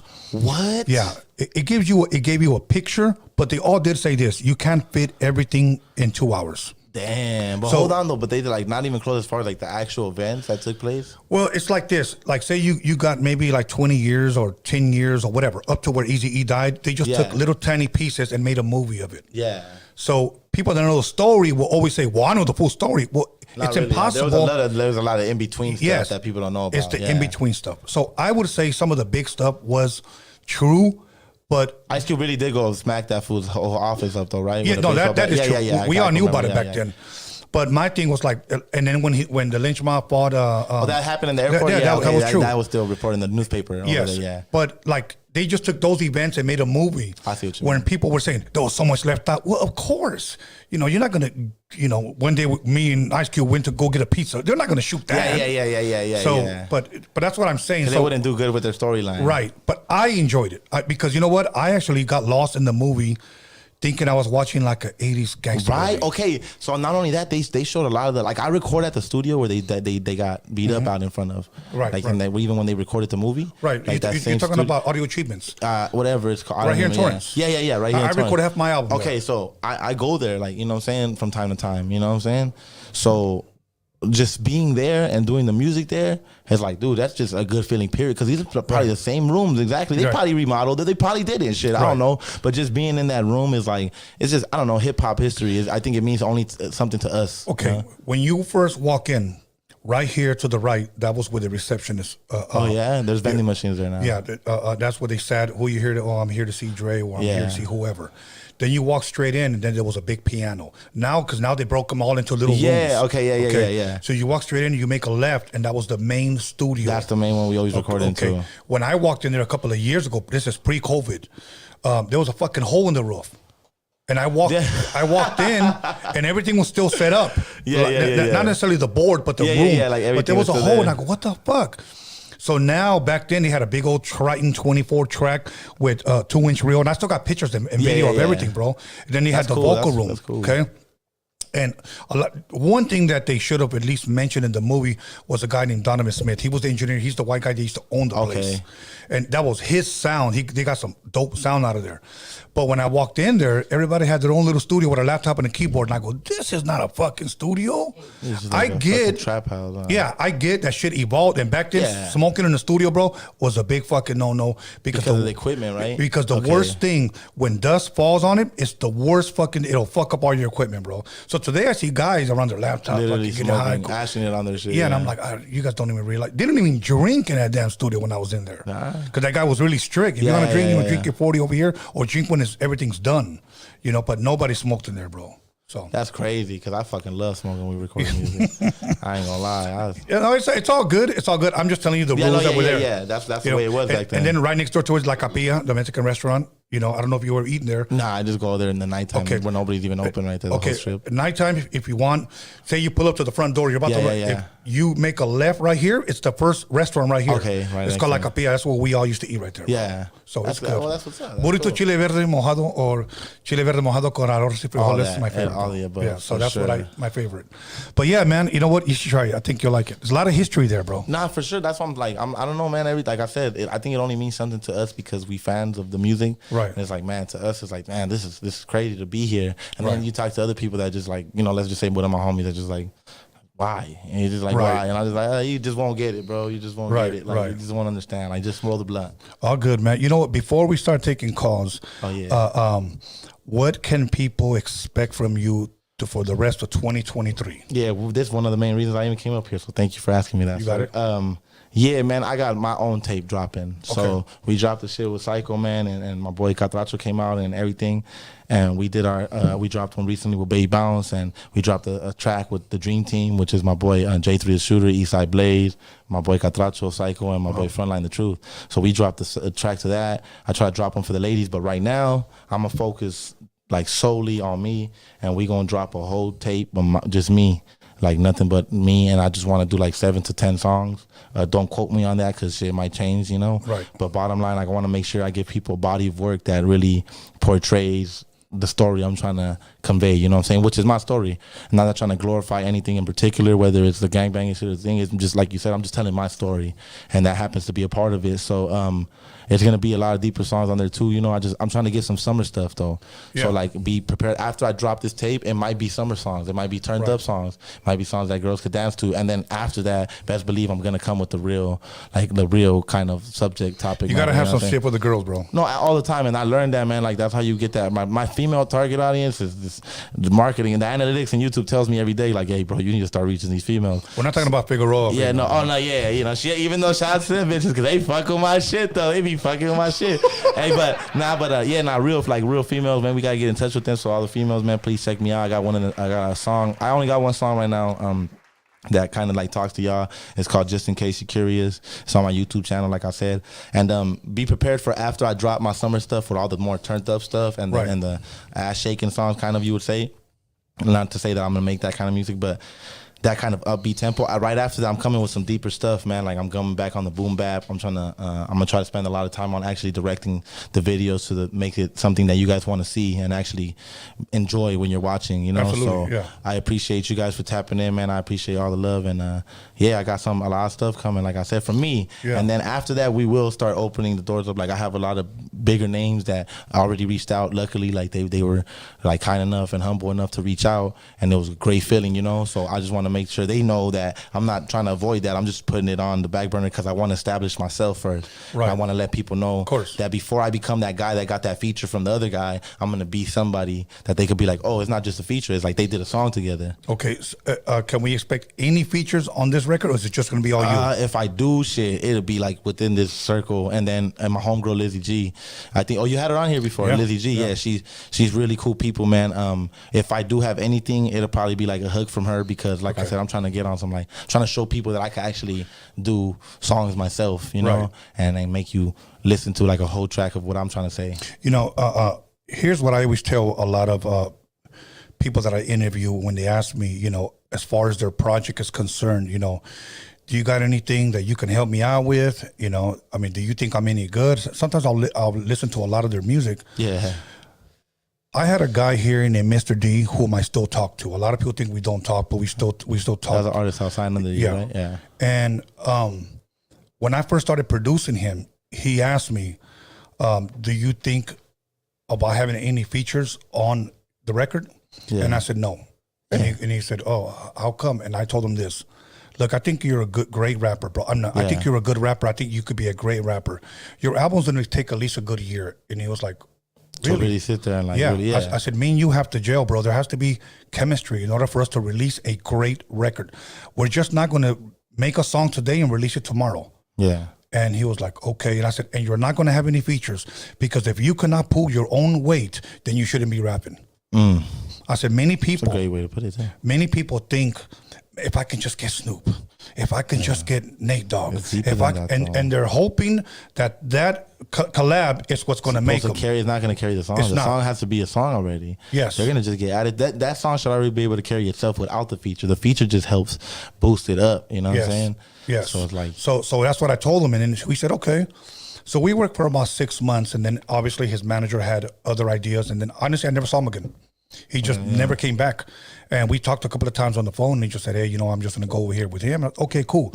And I'm not going to lie to you, bro. I still got love for that guy, because in a sense, you remind me a lot of him in this aspect, is that both of you guys really, really love lyricism, love the hip hop culture. Yeah. And that's one thing that I love when I talk to people that are younger than me, because I sit back and I'm like, how did this guy know children's story? And he rapped it for me. Oh yeah, I could rap the whole shit. I just didn't want to. You know, like he used to pull up bumping Friends, Planet Rock. Yeah. You know, and I was like, he used to bug me out. I'm like, hey, bro, like, what the fuck are you doing bumping that? And he goes, that's all like I bump. Who even showed you that? Yeah. That's what fascinated me about working with him, because he was just all old school, you know, shit. So, but now as far as your when your album comes out, we can expect visuals as well, right? Yeah. So like with this one, right, there was actually supposed to be 4 videos to the 7 tracks. Okay. So one video had to it just didn't happen that day, and then the track got removed because we didn't get the clearance for it, right? So with mine, I want to spend a lot more time and focusing on making sure everything gets cleared, and we have all the videos for you guys whole month shit even before that we had, so I could really honestly be able to tell you that on this day, on this particular day, we have them to drop. And like I want to build the body of work for the summer. So I'm shooting for like you said, it's gonna take a year. I agree with that. I actually been working on it for already like 9 months, you know. It's just been my own thing that I do, and I haven't been paying full attention to it. Like I haven't given it my undivided attention. So now it's gonna be like, bro, I already had some songs. Let's go back to the drawing board. Maybe change some lyrics. Maybe change the melody. Maybe, you know, like get them mixed and mastered, and now they could sound like album songs, because that's what I already originally wanted them to do. And yeah, that's pretty much it. Now, last question before we put up the number. And Alex, can you give me my kawama, por favor? Can you give me one too, por favor? Gracias. Like, when what? No, one kawama a beer, bro. You know what the fuck I'm talking about. Hey, personal computer guy right there. Yeah, that guy. That's TG. Personal computer guy. Get a personal computer He's always got to throw one in there at me. He always got to say something. Yes, that's him. So what's the question before you take the phone? Okay, now I fucking forgot. See, that's what this guy does, bro. I ain't gonna lie, that's me all day, every day. I got ADHD, if you haven't noticed, man. My mom said she didn't smoke nothing when she was pregnant with me, but at that time, crack was popping in South Central. For real? So I'm like, yeah, it was in 1996, you know? Like I'm like, hold on, man. You ain't got a lie to kick it. You know what I'm saying? We already live in the same house. Okay. I forgot what the fuck I was gonna ask you too. Anyways, fuck it. You know what? The number. Okay, go ahead, bro. Go ahead and announce that. Double legs. Anytime. Okay, I'm just gotta refresh. Wessmont. My bad. I just want to do my ad libs. That's all good. I do my ad libs. Okay, no, you know what? As far as before, Alex, let me answer this, and I have to ask you this: do you write all your lyrics? Yeah. Too. So in the beginning, I got a lot of help from my older homie that I had. You know, that we don't speak anymore, but he helped me a lot. He was one of the people that really wanted me to rap. Okay. So he used to rap back then. He just didn't take it serious at all, just the same as I did at that moment. So he was like, you know what, bro? I have all these extra raps, and I want you to rap. And he was my older homie that was taking care of me at the time. Literally even got me an apartment when I got out of prison and everything. Okay. So I felt like, you know, at the very least, I could just, you know, go along with what the plan was. Yeah. So sure enough, he helped a lot with giving me the subject matter. Like he gave me some bars. He even gave me certain bars like that. Oh man, I'm drawing blank on a lot of them. He gave me a lot of bars though. Okay. And they were really good punchlines, and they were really good. But I also added on to them and built on them. Okay. And I added my own bars. And sometimes he would just give me word sequences. Let's take this. So the way that I even we're good. And this was in the very beginning, right? Yeah, in the very beginning. Now I write 100% full lyrics. Caller, your name and where are you calling from? Hey, Tony, Caesar from Paris. What's up, Caesar from Paris? How you doing? We're doing all right today, blessed today. What's up, Mr. Sskeme? What's poppin', fully? Hey, hopefully everything's good with you. Hopefully, you know what, Tony, you brought up something earlier about the mixtape. One good thing about the mixtapes too, Mr. Wessmont, was most of the time they had the instrumental of the actual track, which was awesome because you know now you could rap along as your favorite artist with it, you know. Yeah, I heard that made a big difference back then. Yeah. Yeah. The maxi single, so you could add the instrumental to the song. You could add a live version too. Is that a maxi single too? When you have the studio version, then the live version, then the instrumental. Right. Okay, so I didn't know. I just didn't know the name. Or sometimes a remix. Sometimes a remix as well. Shit, you gonna get on the remix or what, Caesar? You gonna get on the remix or what? Yeah, man, on the B side. Hey, you know what? I got a remix called "I Love Miss Pac-Man," but that's for another show. You know what I'm saying? Oh, the gobbler. She's a gobbler. She's a gobbler. She's a gobbler for sure. Hey, look, let me tell you something. You've been talking about all these Figueroas. Oh, Figueroas. Yeah, that's right. You're gonna talk about these Figueroas, but that got nothing on this bitch. I'll tell you that. Oh man, I'm gonna have to take your word for it, but I will say this: I mean, it is Figueroa. We are the pioneers of like worldwide. I think Figueroa like contributes to the biggest economic underground system that the United States have. Like, there's so much dirty money that just gets put through there. It's just ridiculous. They're clocking. They're making money over there. They're clocking it, but don't count this bitch out because I'll tell you, she could stand up better than Ryan Garcia's ribs. Hey. I'll tell you that much. Damn, shots fired. She can really take it to the, you know what? She can really take it to the gut. You know what I'm saying, Tony? Yes, I believe that. I mean, that's crazy. Hey, shout out to Caesar, man, from Paris. Thank you for calling, man. All right, my brother. Hey, no, but you know what? I actually got a question for you, Mr. Sskeme. I do want to talk about music. Yes. What do you exercise? Do you exercise your vocabulary? Do you read the dictionary? What do you do to make your craft more sharper? Honestly, recently I haven't been reading the dictionary, but I did read it extensively when I was in prison. So like, when I was in there, that's all I would do. Not necessarily focus on just learning new words, but actually implementing them in my everyday, like, you know, routine and speaking to people, so it wouldn't sound awkward when I did do it, you know. And I actually have the privilege to say that I educated some of the homies in there on, you know, to expand their vocabulary. Because as also, just like Tony A, I think and obviously you're an intelligent man. You know, that's off the top. Very true. You're intellectual, the way you speak. Salud. Every question you have is spoken perfectly, and I could tell that your craft and your words, whatever you would call it, your vocabulary and your data is up to par, my boy, and hopefully blesses you. Hopefully your music grows, and you know, we're always talking about the gangster shit, but we do got to keep the hose, you know, nice and warm to make sure that, Mrs. Pac-Man. Matter of fact, I'm finna name the next Figueroa hooker I see, Mrs. Pac-Man. Miss Pac-Man. I swear, we're gonna have that bitch get it tatted on her forehead. There you and go, all that. to Miss Pac-Man. All that. Yeah, exactly, bro. And we hanging out like stripper titties. Holla at the boy, man. Miss Pac-Man worldwide. Let's go. How about that? And you know what? There you go. See, there you are. You a bunch of you know what. Miss Pac-Man. Can I shout out Miss Pac-Man real quick? Go for it. All right. Fuck you, bitch. Caesar from Paris, and I'm out. All right, my bro. Okay. Yeah, my boys was heard. Yeah. Shout out my boy Caesar, man. Hopefully he was calling from Paris, France. And, yeah, let's go. Okay, let's see everybody. Okay, let's see the next caller. We missed like 7 phone calls, so Fucking with Caesar, man. Yeah, exactly. Him and Miss Pac-Man. So let's Ain't roll, even you gonna bring guys. us no pizza. Here we go. Caller, your name and where are you calling from? It's the homie Kike from the city of Escondido. What's up, my bro? How you San doing? Diego, that's right. Bien, bien. Fucking, what's up, Mr. Sskeme? What's poppin', Foliano? I don't want to fuck with the pronouns and have a fucking, a slander suit against me. So, what's up, Chulo de Wilmas, and what's up to the meat puppet in the back over there? To the what? No, I'm sorry. What was that again? To the meat puppet. Oh, to the meat puppet. I don't want to fuck, He fuck up the pronouns, dog. I don't want to get the slander suit. He identifies himself as a meat puppet. That's what. Whoa. I do not know the backstory there, sir. So I'm going to go ahead. I don't think that question was directed towards me. I don't know. Hey, I got a question for you, bro.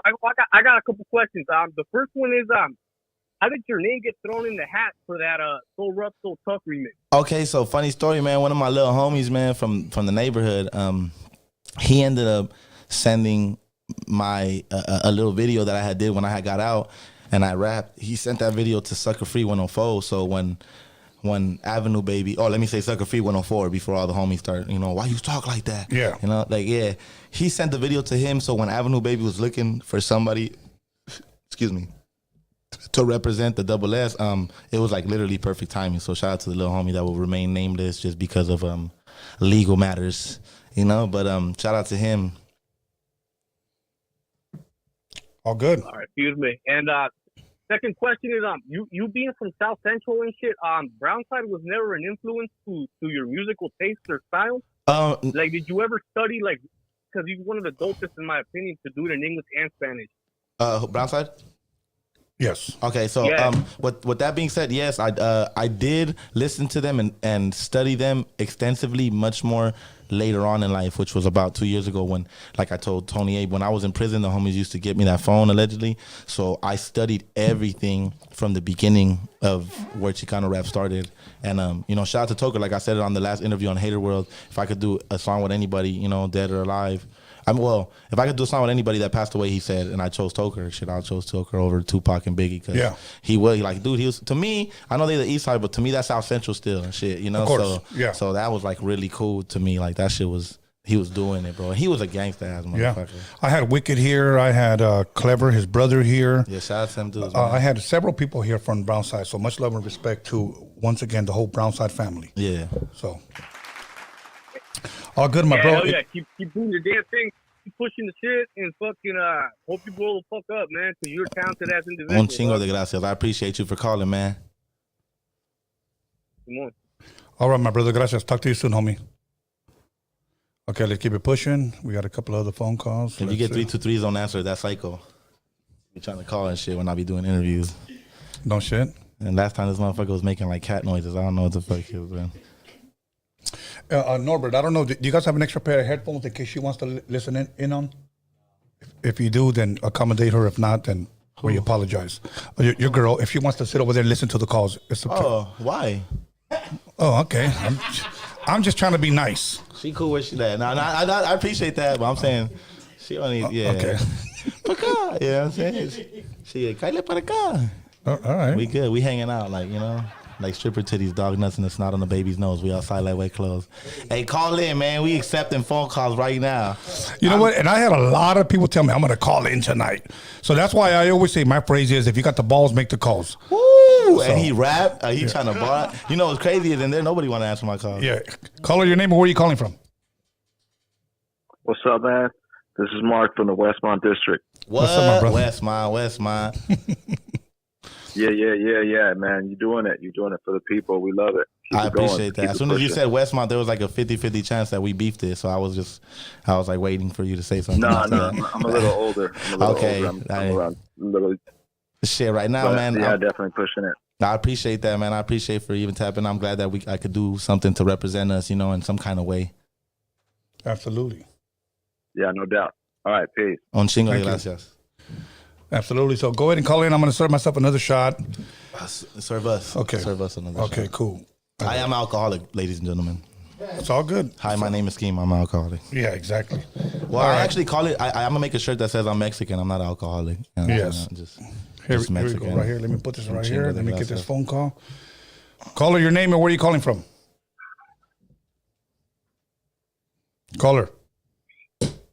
I can hear you breathing. Hello. Yes. Yeah. Oh, what's up, my boy? 28. What's up, my brother? Where you calling from? Oh, I'm right here. Calling from Culver City, dog. Just want to say what's up to you and Wessmont. That's right, the West Side. What's That's up, right. West Side all day, pop.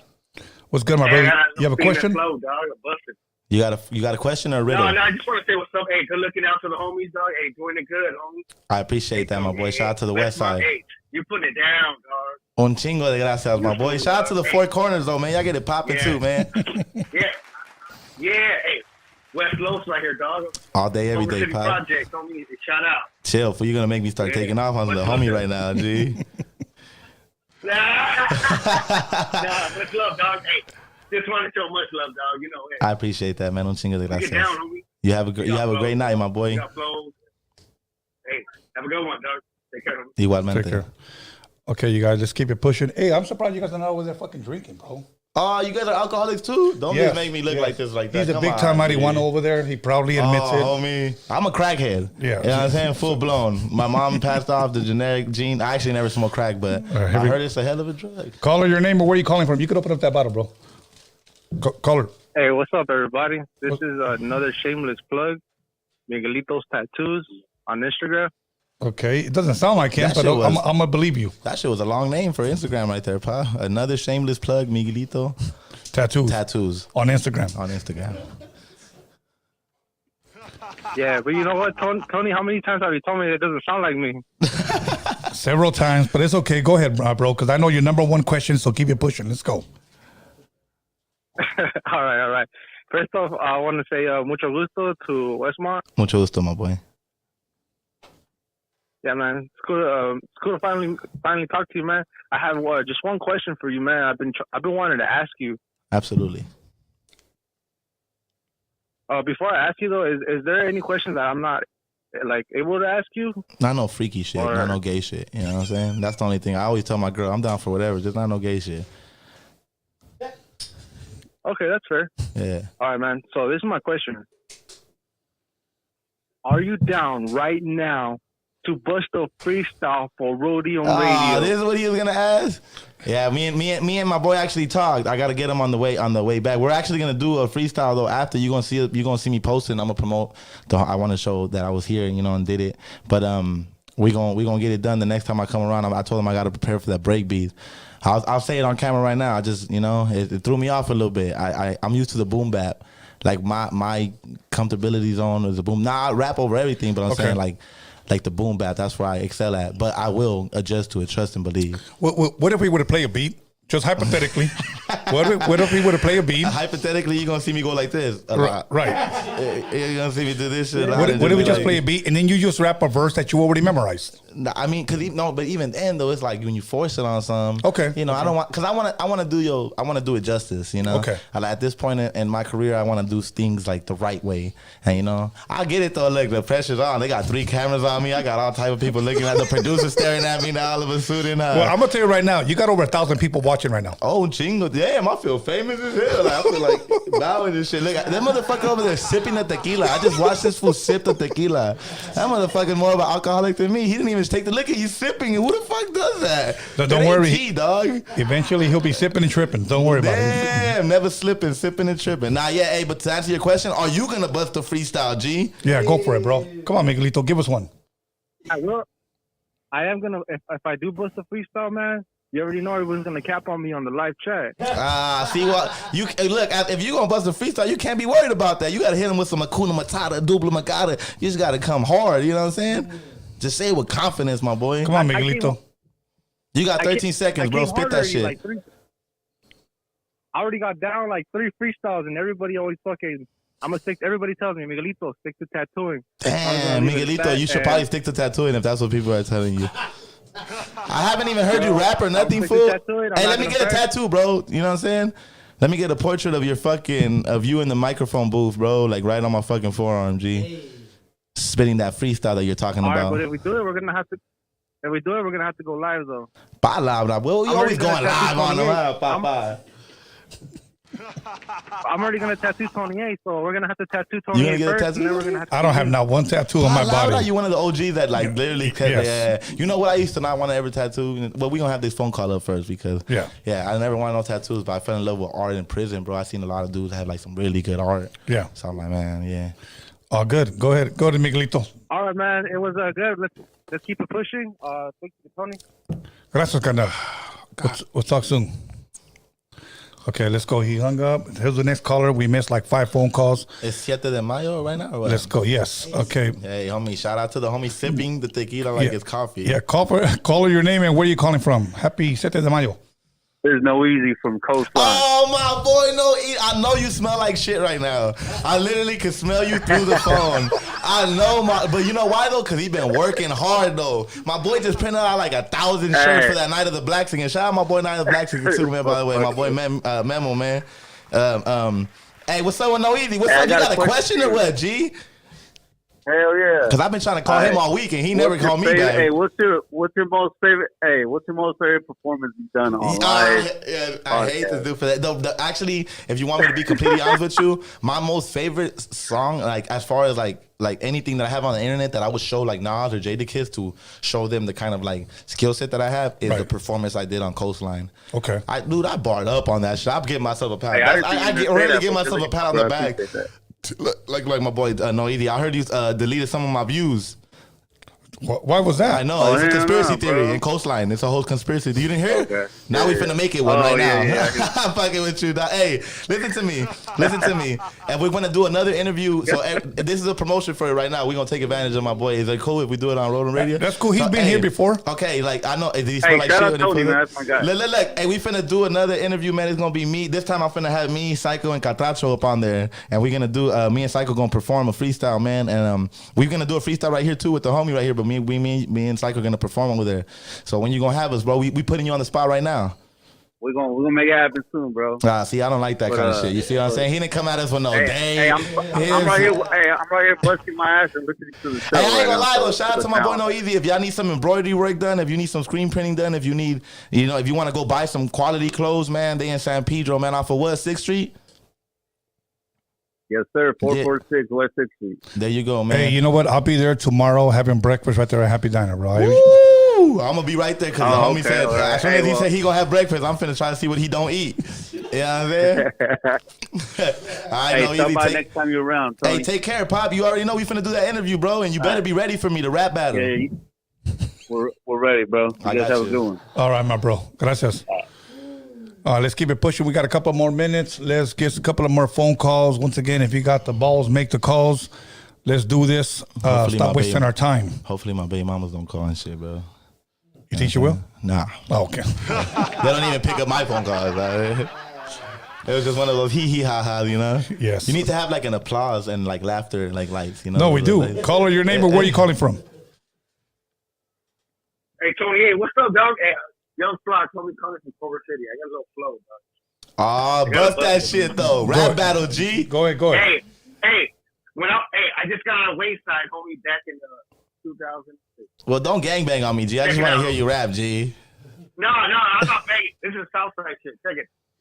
Wester, fresh out the pen, no more handcuffs, tatted up, better yeah, I'm stacking up, making up for the days lost my road dogs. I guess God will blaze out, but hold up, it's roll up to the liquor store and get a case of Coronas. But the food at 7-Eleven already know what.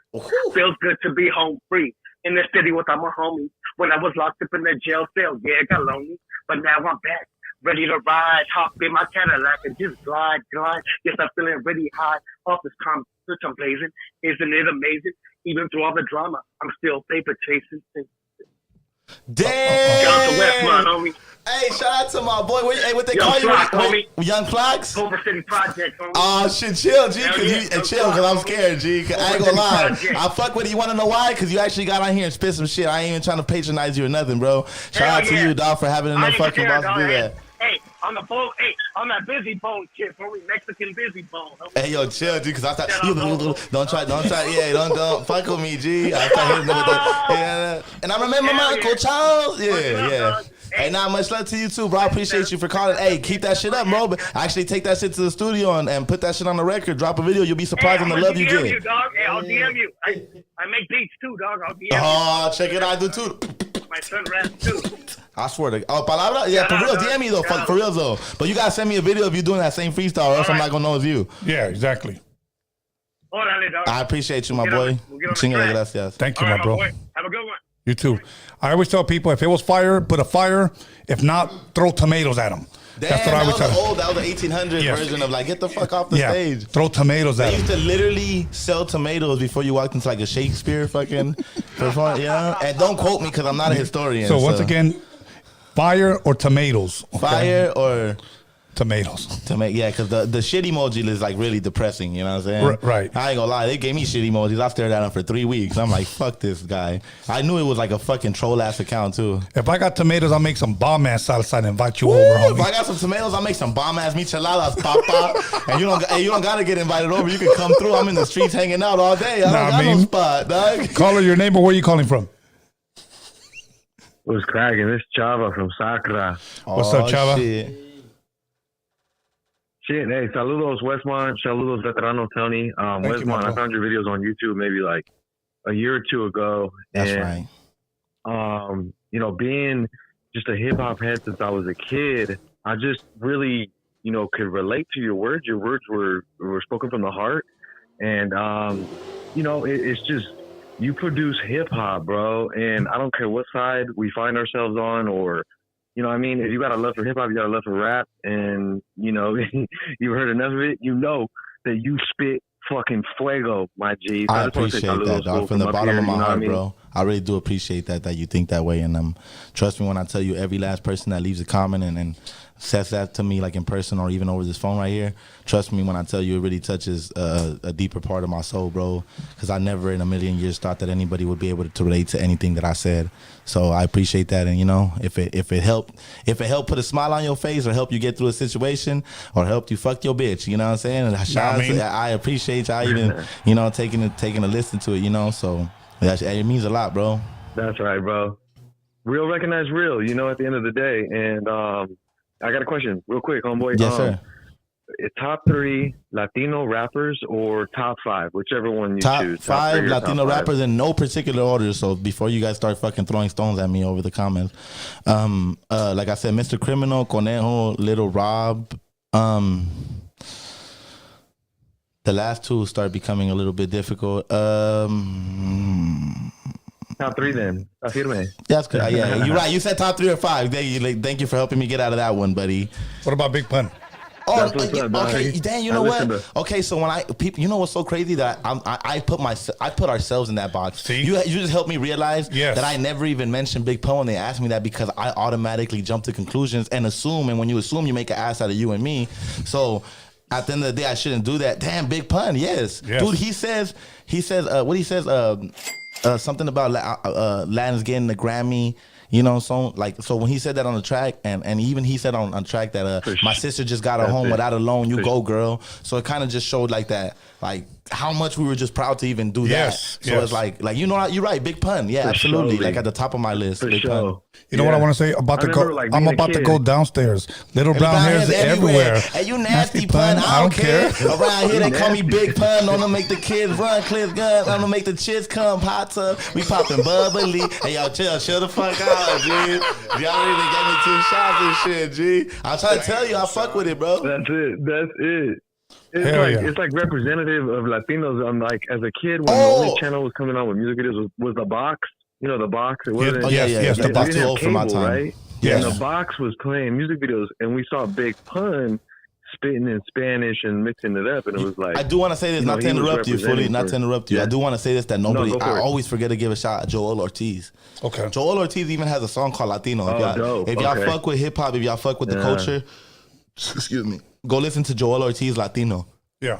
I showed that song to my girl recently, and you know, she's like Hispanic, but she's not really in tune with that side. But even she was like, hey, this is like, you know, it's like the whole hook is like, I'm Latino, I'm brown and I'm proud. If you don't know us, let me tell you about I'm Latino. We got beautiful women and they all seem to know their way around the kitchen. I'm Latino. You know what I'm saying? So it's like, that shit was like a great, like, so shout out to Joel Ortiz, man. He's from New York. I think he's like Puerto Rican or Dominican. So, you know, don't start, you know. Everybody from fucking Central America and everywhere else, and from that side, don't start coming at me, G. Hey, thank you for calling, though, Pop. I'm starting to act like Tony A. Look, like, thank you for calling, man. We appreciate you. Roadium Radio. I swear to God, I got it, Pop. You don't need a co-host up in this motherfucker. Hey, you too. Buenas noches, my boy. All right, let's keep it pushing. We're going to take about 2 more calls, and then we out of here. Oh, shit. So, once again, 2 more calls, and we out of here. Once again, if you got the balls, make the calls. Let's go. Woo. Right now, we're live here on Roadium Radio. We got at least over 1,000 people watching. Easy, but but let's go. You win. Yes, we do. So damn, that fool got that one thing over. Did you got the applause over there? You should have been applauding after every time I said something. What the? I didn't even. You lucky you ain't got that machine over here. I would have been smacking that motherfucker. Here we go. That sound like the dumb homie. Caller, your name and where are you calling from? Tony, hey, what's up, Berto from Chicago? What's up, my brother from Chicago? Yes. That's right. What's up, Wessmont? How you doing, bro? What's going on, man? What side of Chicago you from? Please tell me you from the south side. That should have made my day. Nah, man, I'm actually from the northwest side. Oh, you should have lied to me. You should have. What's your name? What's your name? Yeah, I respect that 1,000%, bro. What's your name again, bro? Berto, man. Mucho gusto, man. I appreciate you for tapping in. For sure, man. I came across you just like Tony A was saying. I came across with when you came out with Spliff D did the reaction to that. So rough, so tough. Yeah. Hold on, I'm losing. I can't hear you guys on the phone. Put the phone up and then stare at the screen and then move to your right. That's how people on TV always do it. All right. Yeah, so I got a question for you, man. Is there someone that in the game, like an old school rapper? Because like I consider you're new school. Like to me, that guy that's with you, Psycho, is that the one from Blacked Out? The one you always rap with? Blacked my boy Psycho. The real alcoholic. That guy's awesome. That guy's all you, him, and Sucker Free 104. You guys, like, as far as new school, you motherfuckers are lyrical, dude. I love y'all shit, man. I appreciate that. But like, is there someone that you like from the old school that you want to make a track with, man? Like, someone that like, my bad, not like a Latino rapper or a Chicano dude. Is there someone that you would like, to make a track with? Well, I said it on the last podcast I was on Hater World. What I said was, there's a certain amount of artists that I've always wanted to work with that I am in the process of working with, but I don't want to name drop because I'm pretty sure they wouldn't mind either, but I just don't like to speak on things preemptively anymore. Right. So there are some bigger names that I will leave out of this question that I am going to drop projects to, most definitely, so don't get the wrong idea. But the one person I haven't had any communication with and like always looking forward to eventually getting to that status where he will make a song with me is Conejo. And the reason I say that is because even though I wasn't highly influenced by his music, he's represented LA for a very, very long time. And he started doing the acting shit. And honestly, like, I'm trying to act too. I'm trying to do the acting stuff. I'm gonna be doing a lot more. Like, I'm trying to make it like all the way, bro. I'm not just gonna try to get stuck in the music. I'm trying to act and get on TV and like become a household name. So, Conejo is a big name. Stay smart. Yeah, stay smart, man. You that's how you make it, man. Make every choice you make, man. Put your mind into it, intellect. Nah, I appreciate that. Not for real, and that's exactly how I want to do it.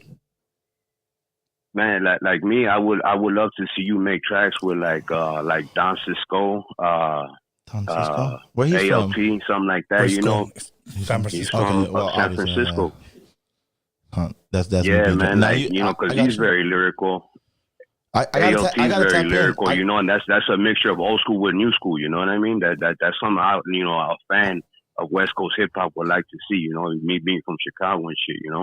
Hey, that's crazy too, because you are from Chicago, so you see the whole aspect of all of California, right? Well, like just to like let you know too. My bad. Go ahead.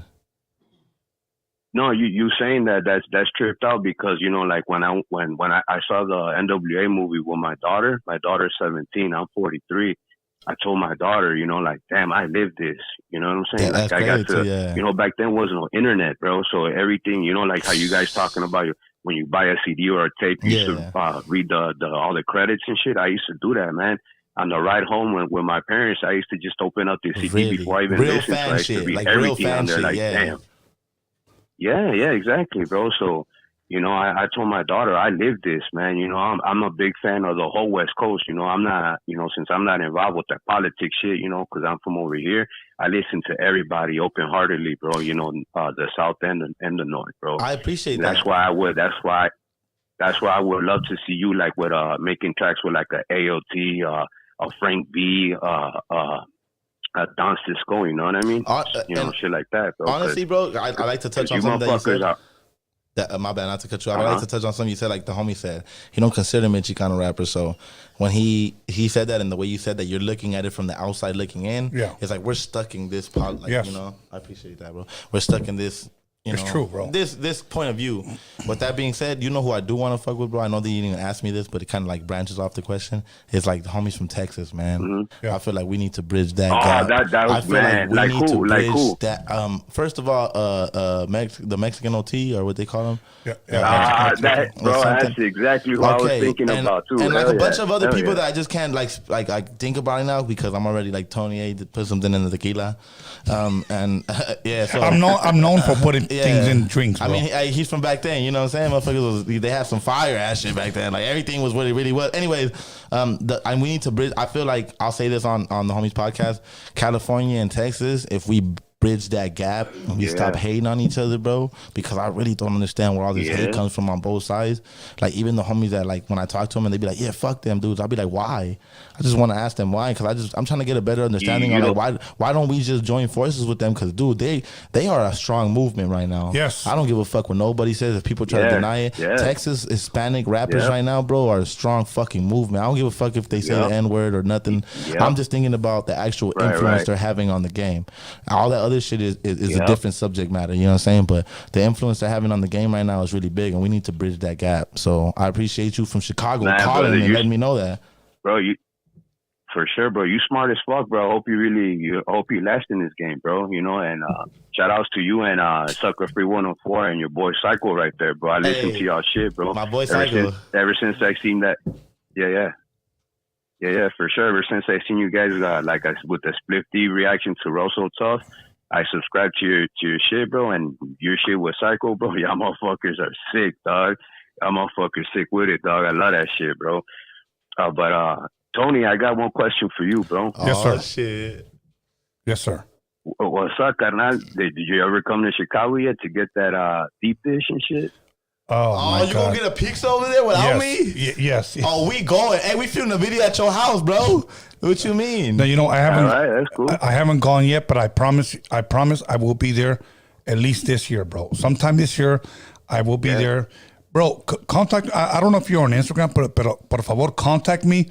Because when I touch down there, bro, I want to meet up with you, bro. I swear to God, listen to me. I'm not just drunk saying this for on the like. If you go down there too, like I'm down the street. Like, if you got the plug down there in your street and you could guarantee us some safety down there, dog, then I'll shoot the motherfucking video out there, dog. Yeah. But you gotta be cool, motherfuckers from the south side too, because I want to go on that side, Pop. You know what I'm saying? I'm trying to see where Kanye's mom grew up at. You know what I'm saying? Yeah, we could do that. I'll give you a tour of the city, man. For real, though. I'm not even trying to speak on this show. I'm trying to get out. Like you said, I'm trying to get out, bro. Yeah, absolutely. Yeah, definitely. That'd be the shit. Have all you motherfuckers out here. You know, we go eat some pizza out here, bro. Like I was telling Tony, there's fucking pizza. There's don't even say shit like that, dude. Because I fuck with pizza tough, dude. Yeah, I'm like a fucking Ninja pizza, bro. Don't even say shit like that. Sound like a porn video, G. Chill the fuck out, G. Because you about to have me turn the fuck up, G. I swear to God, you already got me shitting in this chair. That'd be fortunate if you motherfuckers could come out this way, bro. Nah, we gonna talk about it like the homie said. That'd be the shit, bro. Like the homie said, DM us out of this live, obviously, because we can't disclose sensitive information. But DM us, man, and I swear to God, if he go down there, let me know, Pop. Absolutely. My boy over there, Catracho, he loves to travel. This motherfucker just goes to Hawaii by himself randomly. I don't know what he be doing out there. I think he knows a bitch out there. I don't know. All good. I don't know. All good. For sure. Might be fat. I did I did contact you, Tony, that day that we last talked and shit. That you told me I don't have no social media other than YouTube. That's it. Oh, because they probably just took your shit down. I send you a message. I sent you an email. I don't know if you got to see it, but I sent it right away after you said to send you info. But I did send it. You sent me the info to roadiumradio@gmail.com? Yeah. Okay, do me one favor. I put on there, this is your boy. Do me one favor. Go ahead. Right now, when you hang up, bro, just put one more time. But hey, that way I know it's you, and I'll contact you. I'll send you my number. You call me, and then we'll go from there, bro. Put Hakuna Matata in the email. Yeah. If you put Hakuna Matata, we for sure not gonna think about it though. If you put that, we gonna stand out. That'll be the subject, Hakuna Matata. Yeah, exactly, in the subject. I'm about to tell you because I just learned that shit about Gmail. Put it in the subject because when they see it come out of your shit, that's what they see. Put Hakuna Matata, and you spell Hakuna Matata with an H, just to let you know, because a lot of motherfuckers be thrown off. So it's Hakuna Matata. You know what I'm saying? Yeah. You gotta put that. Like for sure. Hey, Tony, man, I just want to say, man, thank you for letting me send shout outs to my kids that day, bro. I never told you, but my son, I sent my son. He was sleeping there. It was past midnight when I made that call. When I called in, and I sent shout outs to my kids. My son's autistic, brother, and the next day in the morning, I played him the video with the cut of me talking, and man, he was like amazed and. It was like he grew like a more respect for me, you know, like it was just like it was just like a beautiful moment, bro. Yeah. And man, I know that touched him, and you know, and man, he was like, even like I said, he's autistic, he can't talk properly. He was like, when he heard it, you know, I was like, damn, that's the shit, bro. So thank you for that, bro. I wanted to tell you, bro. Thank you, bro. Well, you know what? So before you hang up, let me just tell you, bro. God bless you and your child, bro. Yeah. I pray nothing but blessings upon you and your family, bro. Yeah, I agree. Second that motion. Thank you, bro. Okay, shout out to your son. Yes, sir. Thank you, man. Okay, stay blessed. Yes, sir. All right, guys, man. Thank you, man. Shout outs to all you guys, man. Send shout outs to Sucker Free 104 and your boy Psycho right there, bro. That dude's the shit I got too, you, man. Pop. Salutes to them too. You should interview him too one day, bro. Absolutely. Oh yeah, we gonna get the homie up here. Shout out to your son, man. Thank you already know all day, every day, man. Thank you, bro. Okay, talk to you soon. Thank you, bro. Appreciate it, guys, man. I hope I'll see you guys out here one day, bro. Hell yeah. Okay, we're gonna take one more call and then we're out of here. One more call. Shout out to Tony A, man, making like connections. Making deeper connections than people will even understand. That's what I'm saying, man. That's the kind of shit that keeps me going, man. Here we go. Last caller. Caller, your name and where are you calling from? You are the last caller. Hey, what's up, Tony A, Wessmont? Double S. Luna from the 805. Boom. Hey, I just want to say what's up from the 805. You know what I'm saying? Southern California. Hell yeah. That's Tony A, I just want to say this has to be one of course, been watching you for a long time, but this has to be one of your best interviews in a long time, man. I first started watching it, I was like, what the hell? Who is this dude? You know? But then, like, I started kicking it right here. I took like 4 or 5 shots with you guys as well, too. But Tony, I just want to say thank you for showing us like the history of music, bro. By showing for all, real like, though. Hey, put all that other bro. That was history, bro. That was an evolutionary timeline of the music, right? I felt like I was in Darwinism, fucking 101, but for hip hop. He said Darwinism. You feel me? Like the evolution of this right shit. here in the garage, bro, watching it. Thank you, my bro. Me and my cuñado were right here in the garage watching that shit, and I was just like, damn. And then, like I said, at first we were just like, who the hell does Tony A got on here now? You know, let's watch this shit. But like, honestly, like, hey, bro, I love the way you carry yourself, G. I had never heard of you either, and like, it was really dope to watch the show right now. You know, and I love the way you carry yourself. I think you carry yourself very well. And then even being from like a different generation, because myself and the last callers I just called, I'm 40 years old, bro. You know, and I grew up in this shit. You know what I mean? I just didn't watch it on TV or watch it on Netflix. Like, I live this shit, you know? And like, I could say, you carry yourself very well in the music industry. I love your lingo. Like, yeah, you ain't bullshitting me, so I wish you the best as well. And like, again, I just want to say thank you, Tony A, for another great show, bro. That's right. From the 805, bro, I just want to represent everyone. Speak on this, bro, but 8 nickel all day. All day, 805. Shout out to the homies out there. Thank you, my bro. Truly appreciate you, homie. Sir. Thank you for calling in for that. Yes, sir. I appreciate that, man. Hell yeah, bro. You know what? And like, again, I just want to say thank you, Tony A, for Another great show, bro. That's right. From the 805, bro, I just want to represent everyone. That's right. You know what? And my thing is this, bro, that before you have left here, it's important that you had to learn something from me, even if it was just the evolution of music. I appreciate that. You know what I'm saying? Because let me tell you something. This show is about not only shining light on our people, but blessing our people, giving our people a spotlight, but also educating our people. And yes, and I am going to say this, whether people want to hear it or not.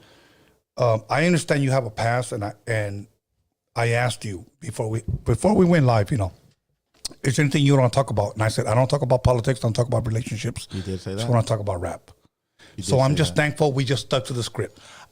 Thank you so much for that, because, man, a lot of other people try to get on different kinds. But I respect them, you know. Shout out to everybody that even gave me opportunity to come out. No, hold on. Before you take that, though, Pop, this for you, for your show. Man, you got. That's how you know Tony A old school though. He can't do the shot again. Yeah, that was the same shit. Okay, and shout out to the lab. Like, are the homies still on the line or? No. Okay, but either way, like he said, man, I appreciate that for considering me to be in that kind of like level. Fuck. Because honestly, I got schooled by some older homies, and I just, at the end of the day, bro, it's about music.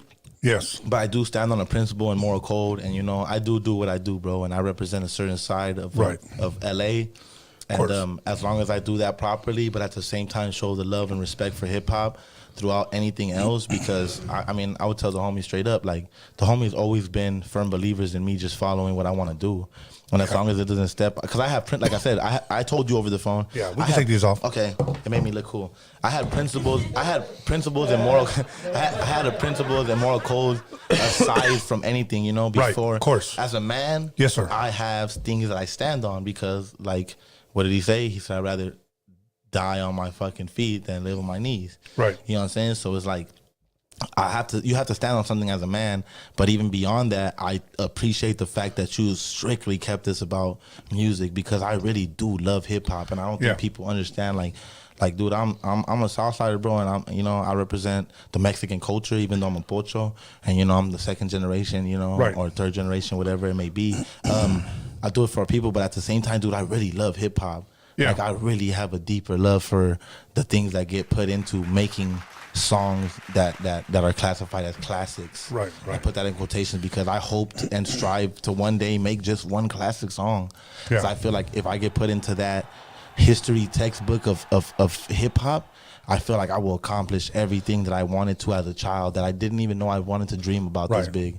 You know, so to everybody that's thinking about doing anything, you don't got to be a rapper, man. You could be an engineer, a producer, a videographer, photographer, a promoter. You know, you could do the behind the scenes shit. Like, there's a lot of different stuff, but it's you find a different love in the kind of shit, and we don't ever always get exposed to that coming where we come from. So shout out to you, man, and I appreciate you letting us do that and giving me the opportunity to promote me and the homies on your platform. All good, my brother. You know, I want to share something with you. I had Be Real here 3 times, but the first time that he was here, we talked about how hip hop saved our lives.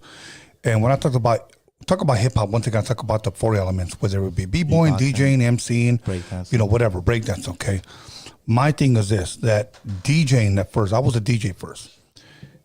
I remember my homies telling me, "Hey man, I got some fucking hoes. We got a room. I got some 40s. Let's go fuck." Seriously. Yeah. I'm about to say, where's the room at? Okay. My bad. I just got caught up in the story. But here's the thing with me, it was like deeper than that. Bro, I need to get this scratch down. Fuck yeah. You know what I'm saying? Like, I finally got 2 turntables, and then you guys are hit. I'm gonna stay home. Always choose the music. Yeah. So that's just why I say, because hip hop kept me home. Fuck. You know. Yeah. Hip hop kept me home. So then when they would come over and they would see me scratch, like, when the fuck did you learn that? While you guys were partying, while you guys were enjoying yourselves, while you guys were getting your penises wet, you know what I'm saying? No, it's true. No, right, because I mean, it's all fun and games. It's like you guys were all doing the drugs, and like I want to say this shit, like just to build on that, not to cut you off.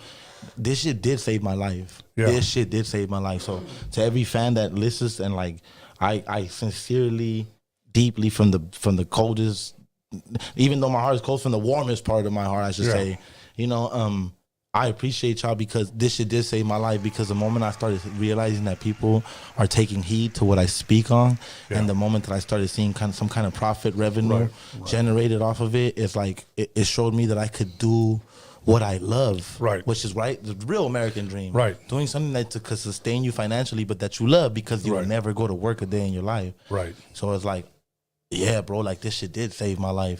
And that's why I try to tell the little homies, like, you don't gotta be a rapper. You could do all of the above that I just named. It's just something to like try to understand that there are bigger things in life than just selling drugs and robbing people and gang banging on everybody. Because when you bang on somebody, like I heard Nipsey Hussle say in the interview, you just banging on the dude that looks like you. So you go to the next neighborhood and you see a dude walking by in skinny jeans in the regular shirt, you're like, I'm not gonna bang on that guy because. Nowadays, you don't know. It's 2023. Motherfuckers be whatever they want. But I'm saying is like at the end of the day, like the bald head, the long socks, that makes you a target, right? Yeah. So because you dress like that, you're gonna go to the next neighborhood and be like, look for the same person that dresses like that. So it's like at the end of the day, bro, I'm trying to show the homies that there's more to life than just this shit, man. And like, there's a lot of stuff out there. And it's funny that you say, the bald head guy. It's because where I grew up, we had our hair slicked back. Because you old school. I even have a bar. I even said the old school gangsters. Yeah, if you look at American Me, they all had hair. Yeah. Okay. And it was funny. Yeah, we all wore white tees, Pendletons, Ben Davis, or Dickies, whatever you chose to wear. But the slick back, the bald heads was newer generation. Yeah, it came 2000. The bald heads, everybody was bald headed. The only way to ride. See, and here was the crazy part, because growing up, you know who were the skinheads, the pelones? Yeah, the white boys. Were the white boys. Yeah. So when I started seeing guys just shave off, and I go, bro, I'm losing my hair. You guys are just shaving your full set of hair. They're only doing it voluntarily. I was like, why are you doing that? Here's what one guy told me this. Because we shave our hair, so when we fight, our hair doesn't get on our face. So I'm like, you ain't that fucking... I did have long hair, though, and she knows. There was a lot of times, though. But I was like, bro, come on, bro. Stop, pal. Anyways, because the majority of the guys that are bald headed never got into a fight. Yeah. Period. Yeah. Most guys would rather shoot than catch a fade. So I'm going to ask you, being from this generation, do guys still catch fades? I will respectfully just tell you right now, like before, because I do gotta take a piss. I will catch a fade with whomever. Hey, that makes me sound much more educated. Whomever wants to run this shit. I came from a generation and I came from a household that my mom wouldn't let you back in the house unless you went and got that motherfucking fade out the way. Okay. She'll be like, you better go fight that motherfucker. Mind you, she never had to tell me that because I already knew. So it's like, if y'all want to catch these motherfuckers, just know that I just look like this. You know what I'm saying? But I do respect of one-on-one. But my generation, speaking of my generation, yeah, it sucks, bro. People can't take an ass whooping nowadays. We go straight to doing all type of shit, and that makes people think that they're gangster. But my mom used to always tell me, you're gonna be in situations where you don't have a weapon. Right. Just use you in your two hands. Right. But I do have to use the restroom. See, okay, and we're gonna cut it right now. Yeah. A gun in my generation, a gun was supposed to protect your house and your family, and nothing besides that, right? Not to protect you from a fade. It doesn't. Okay. That's where it made the transition. Yeah, so with that being said, sabes que, carnal, muchas gracias. I want to thank you for coming through. Thank you for having me. You know what? Bro. It's a beautiful, you know what? I'm going to say this. I guarantee you nobody's ever interviewed you like this. Yeah, it's different. It was different, man. No, it was different. Yeah, it was different. Most different. Every interview is a little bit different. Oh, just for that, I'm going to go look at every one of your interviews. No, because he actually showed me the evolution. So I will say that. No, before I leave, I want to say this, man. Un chingo de gracias to you. Thank you for having me up here and for allowing me to share my point of view on everything. Okay. Shout out to Roadium Radio. Shout out to my boy FC, man. He's the one producing a lot of stuff. Shout out to YE. He produced the last couple projects. Shout out to the Dream Team, man. Shout out to Psycho. Shout out to Catracho. Shout out to Los Angeles Rage, Miss Los Angeles Rage. Shout out to Lizzie G. Shout out to everybody, bro. Shout out to No Easy. Shout out to B&B Entertainment. Everybody that's involved in it. You know, all the homies that reached out. B&B Entertainment. Erica did reach out. Yeah. Bozo reached out. You know, Hazard. Shout out to Hazard, man. Cujo, everybody, bro. Fan First, everybody over there. Baldacci, all the homies, man. I just want to shout out to everybody because it's like, as a culture, bro, we doing it. And like, I just want to continue to do it for the people, bro. If nothing else, like, Money Don't Sleep. Shout out to the homie Money Don't Sleep, man. My boy Gangsta Hell, man. So it's like little stuff like that. On Chingo de Gracia, I got some hot shit coming on the way. But for right now, check that Vermont to Broadway out, man. Vermont to Broadway. You know what I'm saying? It sounds just like it's spelled just like it sounds. Vermont to Broadway with my boy Psycho. We got Catracho on there. If you got, Spanish, shout out to everybody, man. And Un Chingo de Gracias, Pop. Oh, good, my brother. Yeah. You know, while you go take a piss, once again, can you put me on this camera, Alex? I gotta do it. Go ahead. Yeah, we're going to do it. Just give me a chance. Switch me over. Okay, go ahead and do those super chats, bro. Okay. Give me 1 second.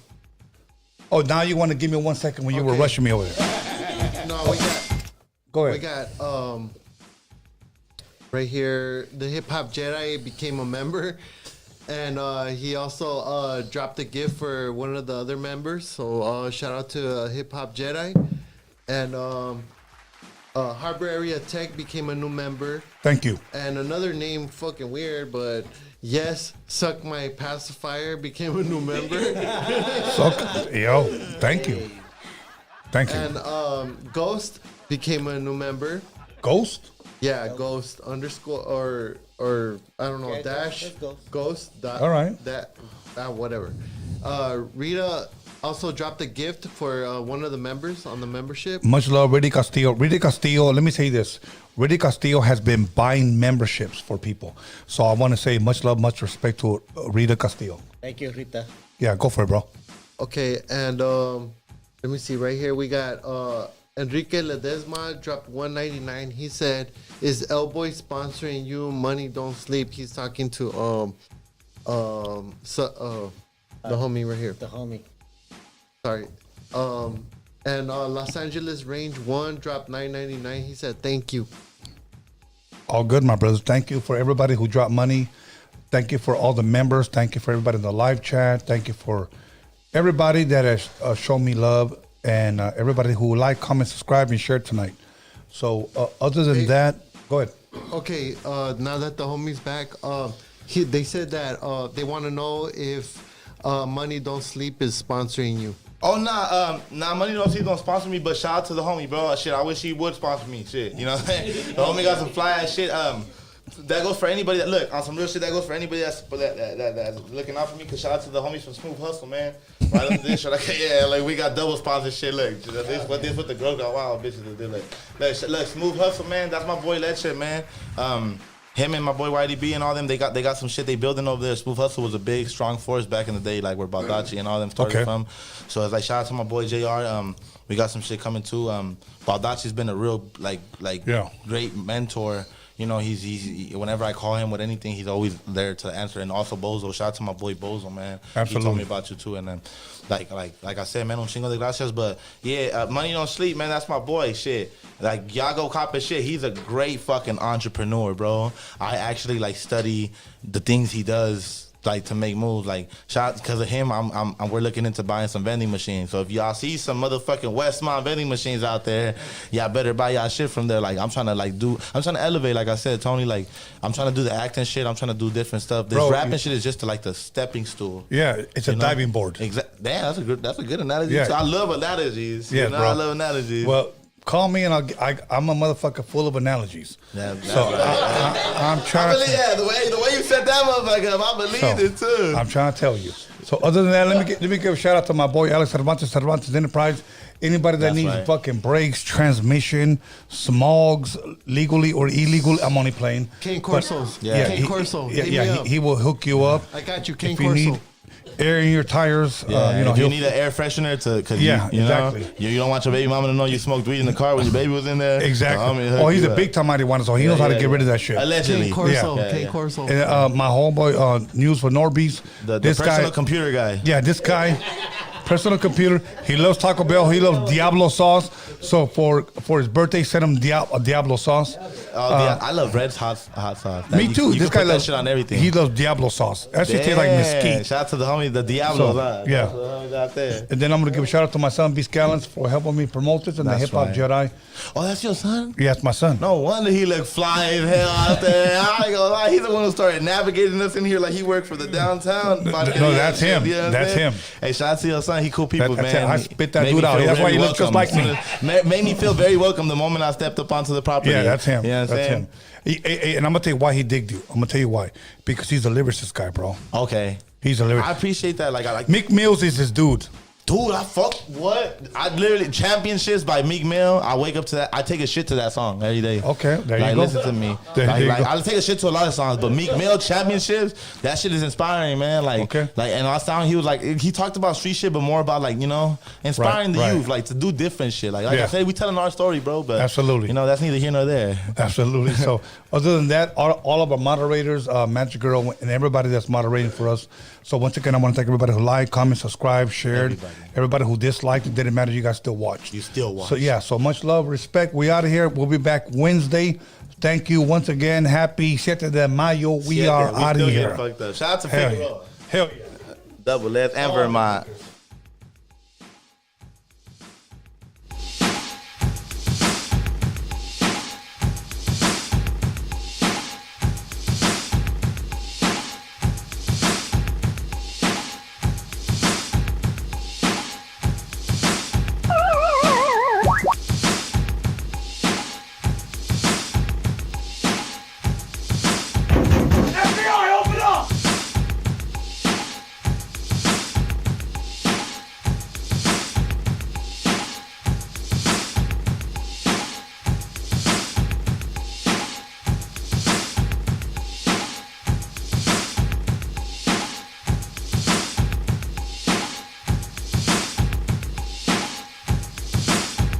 You got it.